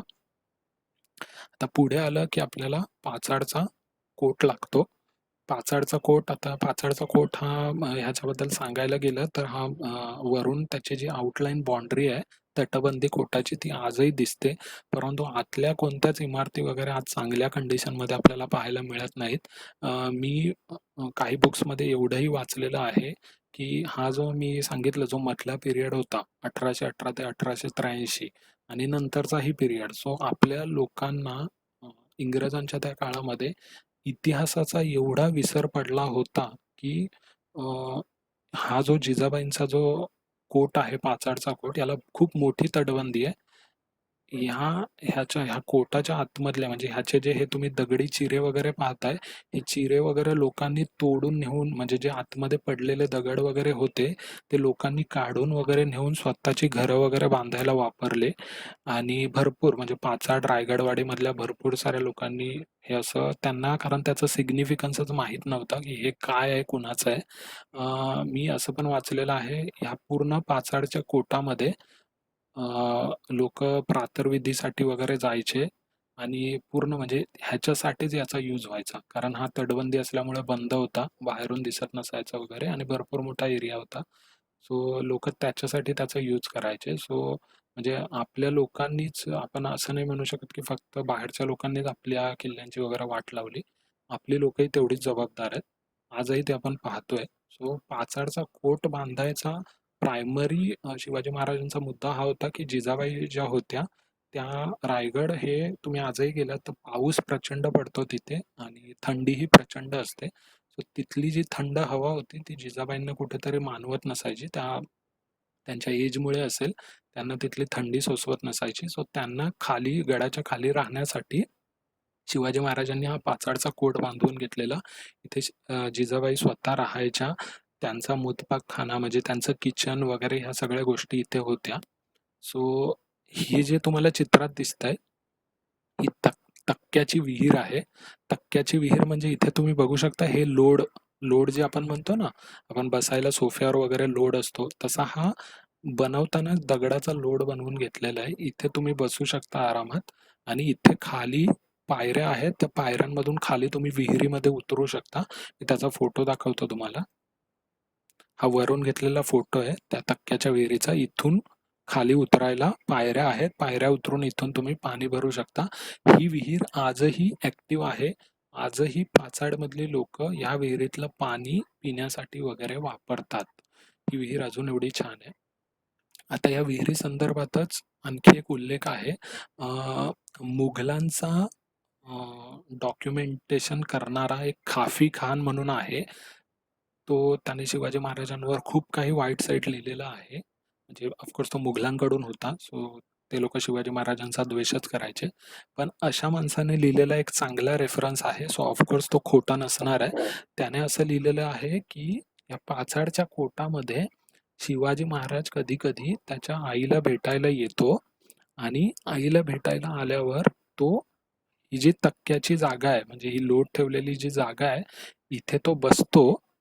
गावातल्या ज्या आसपासच्या ज्या बायका आहेत त्या ह्या विहिरीवर पाणी भरायला येतात आणि त्यांची जी लहान मुलं वगैरे आहेत त्यांच्या सोबत आलेली लहान मुलं वगैरे त्यांना खाफी खानाने असं लिहिलंय त्यांना तो शिवाजी स्वतः जवळ घेतो. त्या मुलांना घेतो आणि त्याच्या सोबत असलेली म्हणजे शिवाजी महाराज इथे बसताना त्यांच्यासोबत जंगलामधला जो रानमेवा असायचा करवंद किंवा इतर फळं वगैरे ते घेऊन बसायचे आणि ज्या बायका पाणी वगैरे भरायला यायच्या त्यांच्या मुलांना घेऊन शिवाजी महाराज इथे बसायचे आणि त्यांना ते मेवा वगैरे देत त्यांच्यासोबत खेळायचे वगैरे असा एक खाफीखानाने उल्लेख केलेला आहे. तर ते एक शिवाजी महाराजांचं वागणुकीमधला एक आपण आणखी एक पॉइंट आपल्याला कळतो त्या गोष्टीवरून. सो असा एक पाचाडच्या कोटेमधल्या ह्या विहिरीचा रेफरन्स आहे. कोटाच्या जवळच एक जिजाऊंची समाधी आहे. इथे शिवाजी महाराजांच्या ज्या माँसाहेब होत्या त्यांचं दहन वगैरे झालं होतं. सो हा जो फोटोमध्ये तुम्हाला ही जी समाधी दिसते, ही समाधी काहीच नव्हती. जसं मी मगाशी सांगितलं, इथे पूर्ण या जागेची पूर्ण वाट लागलेली होती. फक्त एक चौथरा होता, पडका चौथरा. त्याचं रिनोव्हेशन 1943 साली झालं आणि मग 43 साली ही सगळी जी समाधी आहे प्रॉपर आज जी आपल्याला दिसते ती बांधलेली आहे. इथे पण एक सांगायचा मुद्दा झाला, हा जो ब्रॉन्झचा जो पुतळा दिसतोय जिजाऊंचा, तो आत्ता बसवलेला पुतळा आहे. याच्या आधी एक पुतळा होता. तो 2001 साली, हा ऑफकोर्स ब्रॉन्झचा पुतळा आहे. तो 2001 साली कोणीतरी त्याची चोरी केली होती. आणि तो पुतळा म्हणजे आपल्या लोकांना म्हणजे इतिहासाची किती जाण आहे आपण आता ह्याच्यावर काय बोलू नाही शकत. हा जो पुतळा असाच पुतळा आहे की ह्याच्या आधी होता. तो ब्रॉन्झचा पुतळा कोणीतरी चोरून नेला होता लिटरली, आणि त्या चोराची पोलीस केस झाली. गावातल्या लोकांनी खूप हे केलं. त्यात तो कुणी चोरला होता काय त्याची आजपर्यंत काही माहिती लागलेली नाहीये. तो चोरला. त्या पुतळ्याचं पुढे काय झालं, तो वितळवला की काय केलं ते माहित नाहीये कोणालाच. So ते आपलं दुर्भाग्य म्हणायला लागेल आपल्याला. सो ही जिजाऊंची समाधी आहे, हिचं रिनोव्हेशन झालेलं आहे 1943 साली. ही आपण बघू शकतो रायगडच्या परिसरात. हे रायनाकाचं स्मारक. आता हे रायनाकाचं स्मारक याच्याबद्दल दोन गोष्टी ऐकायला येतात. एक चांगली गोष्ट ऐकायला येते, एक वाईट येते. तुम्ही रायगडवाडीत जर गेलात तर रायगडाच्या खालीच बेसला पाचाडच्या बाजूला रायगडवाडी म्हणून गाव आहे. हिस्टॉरिकल गाव आहे. शिवाजी महाराजांच्या भरपूर साऱ्या रेफरन्सचा त्याच्यामध्ये ऐकायला येतं आपल्याला. रायगडवाडीमध्ये हे रायनाकाचं स्मारक आहे. आता स्मारक या रायनाकाबद्दल दोन गोष्टी ऐकायला येतात. त्या दोन्ही गोष्टी मी तुम्हाला सांगतो. तर ह्या दोन्ही गोष्टी अशा आहेत. एक गोष्ट अशी सांगता येते, मी मगाशी सांगितलं तुम्हाला की पोटल्याच्या डोंगरावर इंग्रजांनी तोफा चढवल्या आणि ते तोफांचा मारा करत होते, पण एक पण तोफगोळा सरळ लागत नव्हता. सो असं म्हणतात, हा जो रायनाक होता, या रायनाकाने काय केलं, ह्याने इंग्रजांना ती आयडिया दिली की तुम्ही या एवढ्या 2 शिवराया घ्या, त्या तोफेच्या पायाच्या खाली ठेवा आणि त्याने अँगल बदलेल आणि बरोबर गोळा जाईल, असं एक म्हणतात. सो त्यामुळे इंग्रजांनी ते केलं आणि इंग्रजांनी ते केल्यानंतर इंग्रजांनीच याला पोटल्याच्या डोंगरावरून किंवा काही ठिकाणी असा संदर्भ आहे की टकमक टोकावरून खाली फेकून दिलं आणि मग खाली फेकून दिल्यानंतर त्याची इथे अशी समाधी किंवा स्मारक बांधलं. आता जर एखादा व्यक्ती नेगेटिव्ह कामासाठी फेमस असेल, सो त्याची समाधी कोणी बांधणार नाही, स्मारक कोणी ठेवणार नाही. आणि हे स्मारक रायगडवाडीमध्ये खूप फेमस आहे. याला नवस वगैरे केले जातात आणि याला केलेले नवस हे सक्सेसफुल होतात अशी तिथल्या लोकांची मान्यता आहे आज देखील. सो दुसरी एक गोष्ट अशी आहे की रायनाक हा कोणतरी ज्याचा इतिहासामध्ये फारसा उल्लेख नाही असा कोणतरी सेनानी असेल आणि त्या सेनानीने काहीतरी पराक्रम केला होता. सो त्या पराक्रमामुळे त्याचं स्मारक इथे आहे असंही म्हटलं जातं. आता खरी काय गोष्ट असेल आपण ते सांगू नाही शकत, पण असे उल्लेख 2-3 ठिकाणी आहेत की याला टकमक टोकावरून खाली टाकण्यात आलं होतं वगैरे, म्हणूनच त्या टकमक टोकाच्या रायगडवाडीच्या एंडलाच त्याचं स्मारक वगैरे आहे असं म्हणतात. असो, पण हे देखील आपण पाहिलं पाहिजे कारण हे शिवकालीन किंवा त्या अराउंडच झालेलं आहे. सो हे एक जुनं हिस्टॉरिकल स्मारक म्हणून आपण बघितलं पाहिजे नक्कीच. ही आहे गोदावरीची समाधी. आता गोदावरीची समाधी आणि याबद्दल भरपूर सारे म्हणजे संभाजी महाराजांना बदनाम करण्यासाठी भरपूर साऱ्या फिमेल कॅरेक्टर्स भरपूर लोकांनी इन्क्लूड केल्या, इतिहासामध्ये घुसवल्या असं म्हणू शकतो. त्यामध्ये गोदावरी हे एक कॅरेक्टर झालं, नंतर तुळसा, मंजुळा, तर यमुना, आय थिंक अशा 2-3 मुलींची नावं वेगळ्या-वेगळ्या ह्याच्यामध्ये झालेत. आता ह्याच्यावर एक वेगळं सेशन होईल, ह्या सगळ्याच्या खरेपणावर, खोटेपणावर वगैरे. सो गोदावरी स्मारक असं लोकं जरी म्हणत असली, तरी ह्याच्यामागे कोणताही भक्कम पुरावा नाहीये, हे गोदावरी स्मारक आहे असं. काही इतिहासकारांच्या मते म्हणजे आप्पा परब वगैरे झाले, सो त्यांच्या मते ज्या काशीबाई आहेत, त्या काशीबाईंचं हे स्मारक आहे असं आप्पा परबांचं मत आहे. काही हिस्टोरियन्सच्या मते हे गोदावरी नावाचं प्रकरण मुळात नव्हतंच असं कोणी. ही कोणतरी राजकुलीनच व्यक्ती आहे जिचं हे स्मारक आहे. काही जण पेशव्यांमध्ये ज्या यशोधराबाई होत्या त्यांचा मृत्यू रायगडावर झाला होता. सो त्यांचं हे स्मारक असेल असं म्हणतात. आता एक जर गोष्ट लक्ष देऊन पाहिली ज्याने रायगड बघितलाय, ही रायगडाच्या खालीच आहे. हे आपण मागे रायगडाचं टकमक टोक बघू शकतो. एक जर गोष्ट आपण लक्ष देऊन पाहिली, ह्याची जी बांधणी आहे, ती बांधणी रायगडाच्या वर जे ज्यांना काशीबाईंचं स्मारक म्हणतात रायगडाच्या वर असलेलं, त्याशी पूर्ण मिळणारी बांधणी आहे.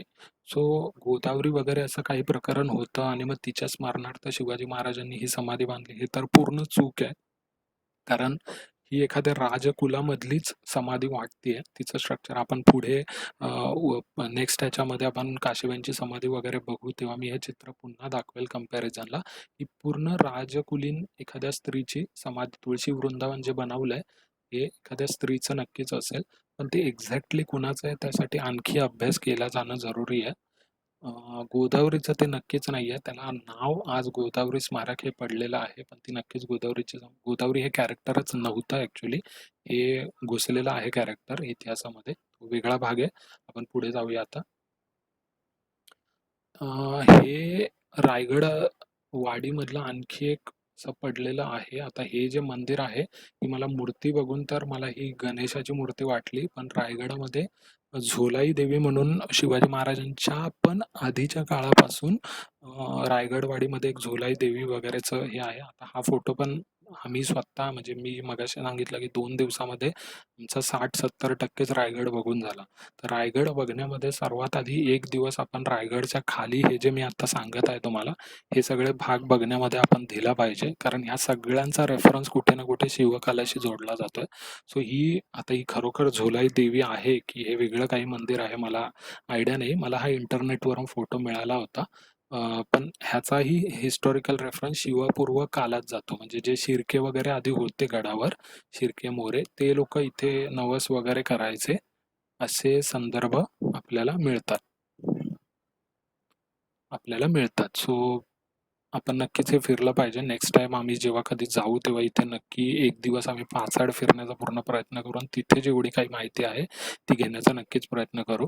ही माझ्या वाचनामध्ये आलेली आणि इंटरनेटवर मला जी माहिती मिळाली. नाही, श्रीकांत विचारतोय तिथे तांदूळ वगैरे ते जे दगडी हे असतात तांदळं वगैरे ते होते का? ॲक्चुअली जेव्हा व्हिजिट केली तेव्हा आम्ही डायरेक्ट पाचाड खिंडीत जाऊन पाचाड खिंडीवरून पुढे रायगड सुरू केला. हे सगळं रायगडवाडीमध्ये रायगडच्या बेस विलेजमध्ये जेव्हा तुम्ही गावात फिरता तेव्हा या सगळ्या गोष्टी आहेत. अजून आपण रायगडाला टच केलेला नाहीये. रायगडाच्या खालीच आपण आहोत. सो आपण जेव्हा स्वतः इथे जाऊ आणि जातीने पाहू तेव्हाच आपण आणखी थोडं त्यावर बोलू शकतो. मला हा फोटो दाखवायचा होता रेफरन्ससाठी. तो मी इथे दाखवलाय. आता तुम्ही परत जेव्हा पाचाडमध्ये येता तेव्हा पाचाडमधून पाचाड खिंडीमध्ये जायला लागतं. ऑलमोस्ट 1.5 ते 2 किलोमीटरचा हे डिस्टन्स आहे. हा आमचा लास्ट व्हिजिटचा फोटो आहे. जेव्हा हा पाचाड खिंडीमध्ये जायचा जो रस्ता आहे, त्या रस्त्यामध्येच घेतलेला फोटो आहे. इथे देखील आता त्या दिवशी आपल्या फर्स्ट सेशनमध्ये आपण डिस्कस केलं की एखादा किल्ला बघण्यापूर्वी आपण अभ्यास करणं जरुरी आहे. किल्ला बघताना अभ्यास करणं जरुरी आहे आणि किल्ला बघून झाल्यावर पुन्हा त्याचा अभ्यास करणं जरुरी आहे. ह्या ठिकाणी म्हणजे आता पूर्ण डांबरी रोड होता आम्ही चालत होतो तेव्हा. तर त्या डांबरे रोडाच्याच आसपास वगैरे त्याच एरियामध्ये पाचाडपासून पाचाड खिंडीला जाताना त्या एरियामध्येच नकट्याचा माळ म्हणून अशी एक जागा आहे.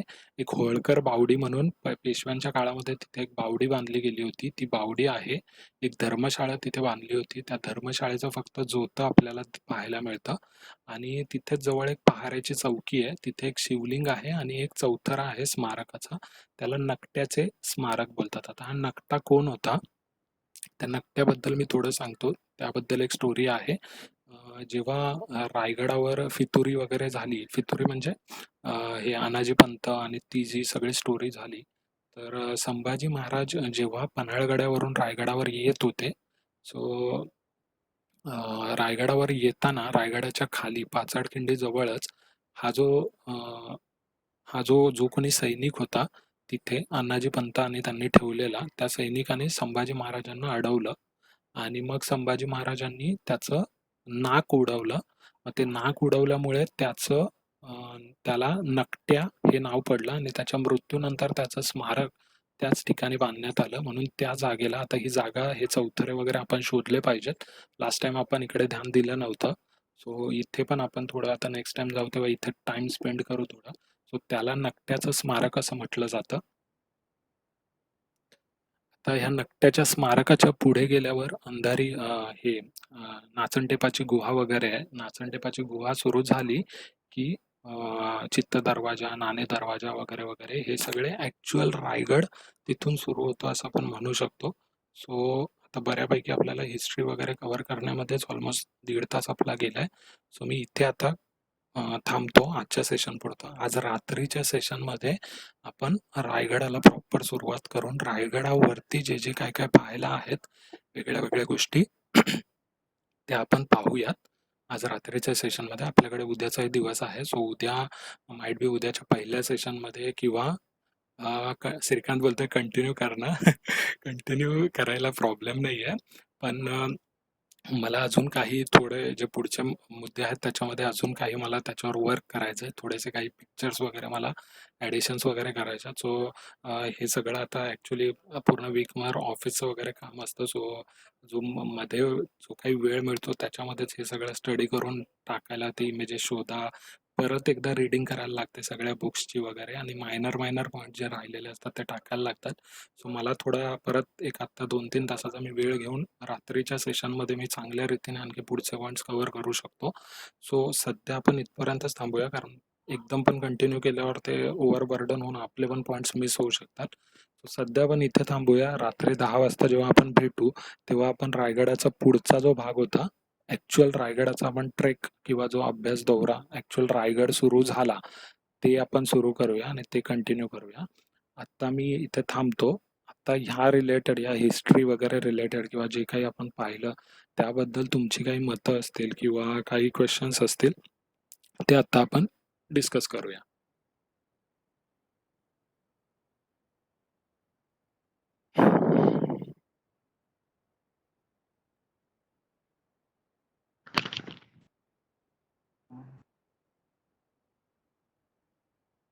कुणाचे काही क्वेश्चन्स किंवा काही ओपिनियन्स किंवा काही पण डिस्कशन वगैरे असेल तर थोडं एक ओपन ठेवूया आपण, आणि मग पुढे रात्रीच्या सेशनमध्ये कंटिन्यू करूया. आता मला एक सांग, जेव्हा पूर्ण हल्ला झाला ना तोफांचा, तेव्हा वरचं सगळं गेलं ना जळून, हम्म, हम्म. आणि शनिवार वाड्यातलं पण जेव्हा 7 दिवस जळाला तेव्हा तिथलं पण पूर्ण सगळं जे पण लिहिलेलं आहे ते पण सगळं जळून गेलं, राईट? हा हा हा. मग आपल्याला जे आता हिस्ट्री भेटलेली आहे ती त्याच्यानंतर ज्याने स्टडी केलेला आहे त्याच्यानंतरची आहे का ही सगळी? कसं झालेलं, आता रायगड ही राजधानी होती. सो ऑफकोर्स तिकडे तिकडे भरपूर सारे डॉक्युमेंट्स होते. ते जळाले किंवा त्यातले काही डॉक्युमेंट्स उरले सुरलेले असतील, ते कुणीतरी काढून घेतले असतील, ते कुठेतरी असतील. पण ते कुठे त्याचा आज आपल्याकडे काही हे नाहीये. जेवढे काही डॉक्युमेंट्स होते किंवा जे काही डॉक्युमेंटेशन होतं ते किल्ल्यावर तर चालायचंच. किल्ल्यासोबत जी काही तेव्हाची घराणे होती, जसं आपण ऐकतो जेधे शकावली झालं किंवा बखरी झाल्या. बखरी वगैरे म्हणजे काय, की जेव्हा ती लोकं होती, त्या गडावर वगैरे जी लोकं होती, त्यांनी काही लिहून ठेवलेले मॅटर असतील. पेशवे दफ्तर जे होतं ते मेजॉरिटी शनिवार वाड्यात होतं. पण सोबतच आणखी ज्या बखरी वगैरे होत्या, म्हणजे नंतरचं जे काळ आहे, म्हणजे एकदम प्रॉपर तेच डॉक्युमेंट पण आहेत अवेलेबल, पण ते खूप कमी आहेत किंवा मग ते अजून सगळ्यांच्या समोर आलेले नाही आहेत. असे पण काही डॉक्युमेंट्स आहेत. काही शिलालेख वगैरे जे होते, जे ॲज अ प्रूफ वापरता आले असते, ते डॅमेज झाले वगैरे, तो वेगळा भाग झाला. सो ज्या बखरी वगैरे होत्या, ज्या नंतरच्या काळात लिहिल्या गेल्या किंवा त्यावेळेसच समकालीनच बखरी वगैरे, आता जेधे शकावली आहे ती समकालीनच आहे. ती जेध्यांच्या घराण्यामध्ये लिहिली जायची. सो ते लोकं एक त्यांची रोजनिशी टाईप वगैरे लिहायचे. सो त्यावरून काही गोष्टी कळालेल्या आहेत. आणि शिवाजी महाराजांच्या वेळेस म्हणजे हे वाडे वगैरे हे सगळं आता उत्खननामध्ये आपल्याला कळतंय की इथे वाडा होता, इथे होता. पण त्याचं एकदम शिवाजी महाराजांच्या वेळेस आपल्याला कोणतंच प्रूफ मिळत नाही की इथे ही गोष्ट होती, इथे ती गोष्ट होती असं. आता मी वाचनामध्ये असं एका ठिकाणी वाचलंय की जेव्हा पेशव्यांकडे रायगड होता, म्हणजे मुघलांकडे तो, आता तू विचार कर, 1733 पर्यंत मुघलांकडे होता. सो त्यांनीही भरपूर साऱ्या गोष्टींची वर वाट लावली असेलच. पण त्यानंतर जेव्हा पेशव्यांकडे होता, तर पेशव्यांकडे किल्ल्यावर बघणारे एक जे होते, त्यांचं नाव तळेकर आय थिंक समथिंग नाव होतं. त्यांनी रायगडाचा नकाशा तेव्हाच्या वेळेसचा बनवला होता आणि तो नकाशा आजही त्यांचे जे कोणतरी वंशज वगैरे आहेत त्यांच्याकडे आहे. एका इतिहास आय थिंक जे प्र. के. घाणेकर आहेत त्यांनी त्यांना कॉन्टॅक्ट केलेला आणि तो नकाशा मागवला होता. परंतु त्यांनी त्यांच्या वंशजांनी तो द्यायला नकार दिला. ते बोलले की आम्ही हा देणार नाही वगैरे. सो अशा प्रकारचे काही डॉक्युमेंट्स पण असतील जे अ, असतील कुठेतरी, पण ते अजून लोकांच्या समोर आले नाहीयेत. किंवा भरपूर सारं हे जे हिस्ट्री वगैरेचं आपण बघतो, जसं त्या डग्लसने लिहिलं, तसं इंग्रजांचं जे लिखाणकाम होतं ना, ते खूप अतिशय पर्टिक्युलर होतं. सो इंग्रजांच्या काही डॉक्युमेंट्समध्येही भरपूर साऱ्या नोंदी मिळतात, ज्याच्यावरून आपण हे करतोय. पण एक्झॅक्ट म्हणजे शिवाजी महाराजांच्या वेळेस असलेलं एखादं कागदपत्र, ज्यामध्ये रायगडाचा नकाशा आहे किंवा काय, असं आपल्याला डॉक्युमेंट आज तरी अवेलेबल नाहीये. ते असेल तर आपल्याला फ्युचरमध्ये मिळालं तर आपलं लक आहे. सध्या तरी तसं काही अवेलेबल नाहीये. सो हे जे रायगडावरची जी नावं वगैरे आहेत, हां, मला अमोल अमोल क्वेश्चन विचारतोय. अमोलच्या क्वेश्चनकडे येतोच मी. रायगडावरची ही जी नावं वगैरे आहेत, ते आता आपण जेव्हा जागा बघू, तेव्हा त्याचे रेफरन्सेस आपल्याला कळतील. म्हणजे तुम्ही विचार करा, डग्लसने फर्स्ट टाईम तिथल्या काही लोकांचा रेफरन्स घेऊन काही अंदाजे नावं दिली आहेत. पण 1818 ते 1883च्या काळामध्ये एक जवळपास 3 पिढ्या अशा गेल्या, ज्यांनी रायगडावर कधी पाऊलच ठेवलं नाही. सो तिथल्या पडलेल्या जागांची नावं खरी काय होती, हे कसं काय कुणाला माहीत असू शकेल? सो तो एक खूप मोठा प्रश्न आहे आपल्यासमोर. आता अमोलने मला पुढचा प्रश्न विचारलाय, महात्मा फुलेंचा आणि शिवाजी महाराज म्हणजे रायगडाचा काही संदर्भ आहे का? नक्कीच आहे संदर्भ. महात्मा फुले जे होते, त्यांनीही कुळवाडी भूषण शिवाजी महाराज वगैरे असं ते म्हणायचे. रायगडावर त्यांची व्हिजिट झाली होती की नाही याचा असा कन्क्लुझिव्ह पुरावा नाहीये, पण त्यांचा जर आपण पिरियड पाहिला, सो त्यांचा पिरियडही ऍक्टिव्ह पिरियड हाच आहे. सो त्यांची ही व्हिजिट रायगडावर झाली असेल. पण त्यांनी केलेलं असं म्हणजे रायगडाचं त्यांचं वर्णन वगैरे अशा काही आपल्याला नोंदी जास्त मिळत नाहीत. पण नक्कीच त्यांचं कुळवाडी भूषण शिवाजी महाराज हे जे त्यांनी टायटल दिलं होतं शिवाजी महाराजांना, ते विख्यात आहे चांगलं आणि ऑफकोर्स त्या रीतीने त्यांचा रेफरन्स रायगडाशी आपण लावू शकतो. तर जेव्हा तो विजेसाठी गेला होता ना वरती हम्म, थोड्या लोकांना घेऊन, हम्म. तेव्हा तिथं काहीच भेटलं नाही का? म्हणजे आता कोणते दस्तावेज वगैरे? आता आता बघ, दस्तावेज आता तू इमॅजिन कर, 1818 मध्ये 5 दिवस एवढा तोफांचा मारा झाला की सगळ्या 300 इमारतीपैकी सगळ्या म्हणजे राज सदर वगैरे वगैरे ना, सगळ्यावर आग लागून जळालं होतं. ओके. आणि हे 1818 बोलतोय मी. शिवाजी महाराजांचा काळ होता 1689. 1689 नंतर तो 1733 पर्यंत मुघलांकडे होता. आता मुघलांकडे असताना मुघलांनी, तुला काय वाटतं, तिथल्या काही गोष्टी, पेपर वगैरे ह्या गोष्टी ठेवल्या असतील का जपून? त्यांनी ज्या काही लकीली कुठे कुणी लपवून वगैरे ठेवल्या असतील त्या राहिल्या असतील. पण बाकी जे काही त्यांच्या नजरेसमोर आलं त्या सगळ्याची त्यांनी वाट लावली असणार. परत 1818 मध्ये पूर्ण रायगड जळून गेलेला आहे 4 दिवसात आणि तोफांचे गोळे म्हणजे तुम्ही इमॅजिन करू शकता. 4 दिवस कंटिन्युअस तोफांचा मारा होत होता. म्हणजे पूर्ण रायगड त्यामध्ये जळाला होता. आणि ते जळाल्यानंतर 1818 पासून 83 पर्यंतचा एवढा काळ तिथे जंगलच माजत होतं. सो जेव्हा 83 मध्येही डग्लस गेला, तेव्हा आपण त्याला इमॅजिनच नाही करू शकत की त्याला काही मिळालं असेल.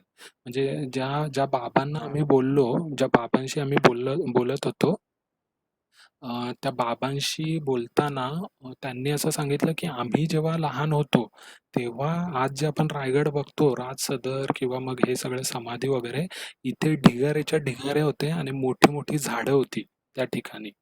ती झाडं सगळी नंतर उत्खननाच्या वेळेस वगैरे साईडला काढलेली वगैरे आहेत असं. सो म्हणजे कंडिशन खूप बेकार असणार आहे. कारण तुम्ही इमॅजिन करा, 75 इयर्स ऑलमोस्ट जर एखादी जागा पडीक आहे, डोंगराळ जागा जिथे सगळं जळून सगळं खाक झालेलं आहे, तिथे किती मोठी झाडं वाढली असतील. जिथे राज सदर आणि समाधी वगैरे आज आपल्याला एवढं प्रॉपर वाटतं, ते सगळं आता रिनोव्हेशनचं काम झाल्यानंतरच आहे. त्याच्या आधी पूर्ण तिथे मातीचे ढिगाले आणि सगळी दगडधोंडे होते. जी बाजारपेठ आपण बघितली आहे, ती बाजारपेठमध्ये अशी घरं बांधलेली आपल्याला दिसतात फोटोमध्ये वगैरे आपण बघूच. ती घरं पण त्या बाबांनी सांगितलं ते सगळं पडलेलं होतं. आम्ही जेव्हा आर्किओलॉजी डिपार्टमेंटचं तिथे रिनोव्हेशनचं काम झालं, सो आम्ही लोकं तिथे मजदूर म्हणून काम करायचो आणि त्यांच्या अंडर आम्ही परत ते अर्धवट बांधून घेतलेलं आहे.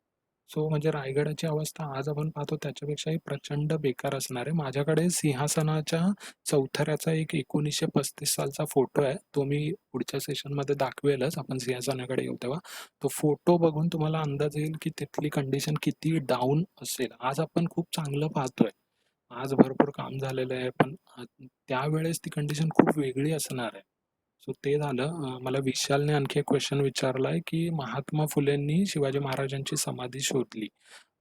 असं आपण डायरेक्ट नाही म्हणू शकत, कारण तसे रेफरन्सेस नाही आहेत. समाधीची जागा हा डग्लस भाऊ जेव्हा गेला होता गडावर, तर त्याने तो जो फिरलाय ना, तर त्याने त्याच्या त्या मॅपमध्ये तुम्ही बघू शकता, हा पहिला व्यक्ती होता जो इंग्रजांकडून गेला. त्याने शिवाजी महाराज टॉम्ब टॉम्ब म्हणजे समाधी वगैरे असं जो चौथरा अष्टकोनी चौथरा वगैरे होता, तो बघून त्याने तिथे ही शिवाजी महाराजांची समाधीची जागा असू शकते वगैरे असं त्याने म्हटलं. आता ती खरोखरच समाधीची जागा होती का वगैरे याच्यावर जेव्हा समाधीचं रिनोव्हेशनचं काम वगैरे सुरू झालं, तेव्हा आपल्याकडे भरपूर कन्क्लुझिव्ह प्रूफ्स मिळालेले आहेत की तीच शिवाजी महाराजांची समाधीची जागा होती. महात्मा फुलेंचा नक्कीच उल्लेख आहे, पण समाधी त्यांनीच शोधली असं आपण ते क्रेडिट आपण इंडियन कोणत्याच लोकांना देऊ नाही शकत. कारण माझ्या मते हा जो डग्लस फर्स्ट टाइम जेव्हा गेला, सो त्याने तो जे काही हिंडला तेव्हा मग परत आपल्या लोकांची जायला सुरुवात झाली तिथे. त्या डग्लसने भरपूर पॉईंट्स कव्हर केलेत. तो गेला नसता तर कदाचित भारताला स्वातंत्र्य मिळाल्यावर आपण जायला सुरुवात केली असती. असं कदाचित झालं असतं. सो आता म्हणजे जे काही आपण आज सुरुवात केली अभ्यासाला वगैरे, तर ते डग्लसच्या तुम्ही बुक ऑफ बॉम्बे मधला त्याचा रायगडाचा चॅप्टर नक्की वाचा. त्याने भरपूर डिटेलमध्ये त्याला जे जे काय वाटलं ते सगळं लिहून ठेवलंय रायगडाबद्दल. पण तेवढा अभ्यास तेव्हा करणं ती खूप मोठी गोष्ट आहे.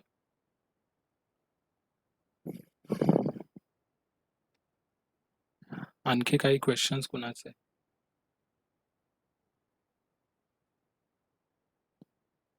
आपण जे काही बघितलं ना आतापर्यंत म्हणजे की आजूबाजूचा परिसर, तर आजूबाजूच्या परिसराबद्दल जी मंडळी रायगड परिक्रमा करतात, त्यांच्या नजरेखालून अशा बऱ्याचशा गोष्टी जात असतील ज्या की आपण आता बघितल्या.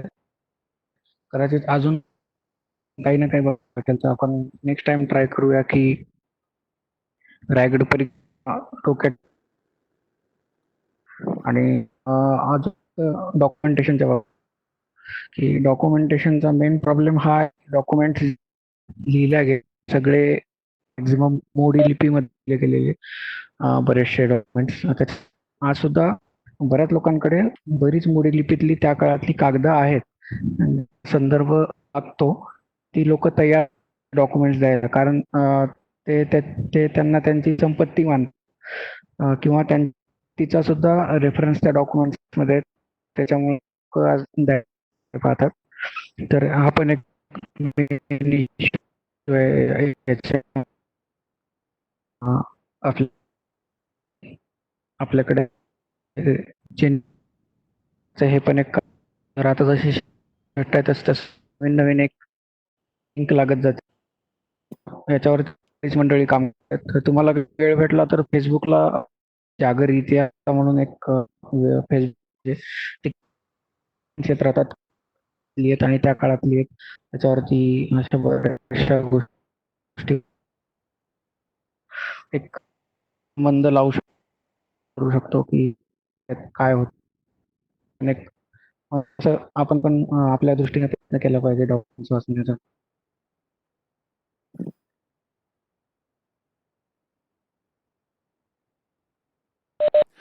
नक्कीच मयूरने जे पॉइंट मांडले ते एकदम बरोबर आहेत. म्हणजे जर रायगड आपल्याला खरोखर पाहायचा असेलच, तर सर्वात आधी आपण 2 दिवसांचा वेळ काढून प्रदक्षिणा घातली पाहिजे रायगडाला. खालच्या बाजूनेही रायगडाची भरपूर मेटं, पहारेच्या चौक्या वगैरे आपल्याला पाहायला मिळतात, जे आपण व्हिजिट करतो प्रदक्षिणेत ती. रायगडाच्या आसपासचा परिसर आणि मग रायगड. आम्ही आता 2 दिवस जेव्हा रायगड फिरलो होतो, सो आम्ही पाचाडपासून स्टार्ट केलेलं आणि रायगडावर आम्ही फुल दोन्ही दिवस जेवढा कसून आम्हाला फिरता येईल तेवढं आम्ही फिरलो होतो. ऑलमोस्ट आम्ही 2 दिवसांमध्ये रायगडाच्या वरच एक जवळपास 28 ते 30 किलोमीटर आम्ही फिरून कव्हर केलं होतं. म्हणजे इकडे जा, तिकडे जा, इथे जा, तिथे जा असं करून चालून आमचा काउंट, तो चालायचा काउंट ऑफकोर्स आम्ही रिपीट पण केलं असेल भरपूर ठिकाणी. पण एवढा मोठा रायगडाचा परिसर आहे. सो तो ऑफकोर्स फिरण्यासाठी 1 दिवसामध्ये तर रायगड काहीच बघून नाही होऊ शकत. ती फक्त म्हणजे त्याला अर्थ नाहीये त्या व्हिजिटला. आपल्याला जर पाहायचं असेल खरोखर म्हणजे आम्ही पण भरपूर साऱ्या जागा नाही पाहिलेल्या आहेत. प्रत्येक सांगतोय ते लिटरली शेवटी पळत होतो आम्ही आणि खरोखर पळत होतो. म्हणजे लिटरली पाहायच्या जागा होत्या आणि आम्हाला वेळ नव्हता तेव्हा आणि तरी आमचं पूर्ण पाहून नाही झालेलं आहे अजूनही. सो रायगड पाहायला जायचं असेल सो 2-2 दिवसांचे असे 3-4 पॅच करून आपण गेलं पाहिजे. आज जाऊन एवढा खालचा भाग बघायचा, नेक्स्ट व्हिजिटला जाऊन एवढा पॅच बघायचा. असं केलं तर आपल्याला नक्कीच पाहता येईल. सो मयूरने तेही पॉईंट्स बरोबर सांगितले, की लोकं रेफरन्स त्यांच्याकडे जे काही डॉक्युमेंट्स वगैरे आहेत ते द्यायला मागत नाहीत. भरपूर लोकांकडे असतीलही. आणि आणखी एक फॉल्ट आपल्या आर्किओलॉजीचा जो डिपार्टमेंट आहे त्याचाही आहे. आर्किओलॉजी डिपार्टमेंटकडून काय होतंय आता त्यांचं सगळं उत्खनन वगैरे काम चालू आहे. उत्खननामध्ये भरपूर साऱ्या गोष्टी वगैरे मिळत आहेत. पण त्या गोष्टी ते लोकं हिडन करून ठेवतात आणि त्याचा रेफरन्स किंवा काही त्यांना डॉक्युमेंट्स वगैरे कुठे मिळाले, तर त्या गोष्टी ते लोकं इतिहास जे अभ्यासक आहेत आजचे त्यांनाही त्या गोष्टी दाखवत नाहीत. म्हणजे असं पण नाही की त्याचं कुठे एक्झिबिशन ऑफकोर्स त्यांच्या मनामध्ये हे आहे, की रायगडाबद्दल एक एक्झिबिशन किंवा काय असं प्रदर्शन वगैरे ठेवायचं. पण त्या सध्या गोष्टी त्या सगळ्या कुठे आहेत आणि त्या हत्तीखाना वगैरे जे आपण बोलतो रायगडावर तिथे त्यांचं ऑफिस आहे आणि सगळ्या गोष्टी तिथे ठेवल्या जातात. त्या पब्लिकला दाखवल्या जात नाहीत आणि त्यातल्या काही गोष्टी असं काही इतिहास संशोधकांचं मत आहे, की त्या काही गोष्टी या त्या ह्याच्यामुळे खराब पण होऊन गेलेल्या आहेत. त्याबद्दल आपण पुढच्या सेशनमध्ये बोलूयाच. काही गोष्टी ज्या तलावात वगैरे मिळालेल्या होत्या, त्या गोष्टींबद्दल वगैरे तेव्हा जेव्हा येईल तेव्हा बोलूया. आणखी या रिलेटेड काही कुणाचे डाउट्स वगैरे असतील तर बोलू शकता.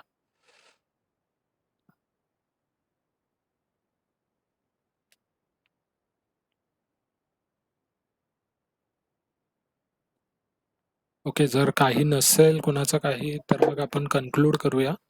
संध्याकाळी आपण 10 वाजता भेटूया. 10 वाजता मग पुढचा भाग आपण कंटिन्यू करू. ठीक आहे?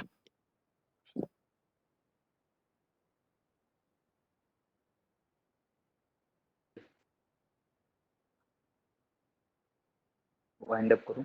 ओके, वाइंड अप करूया. चालेल चला.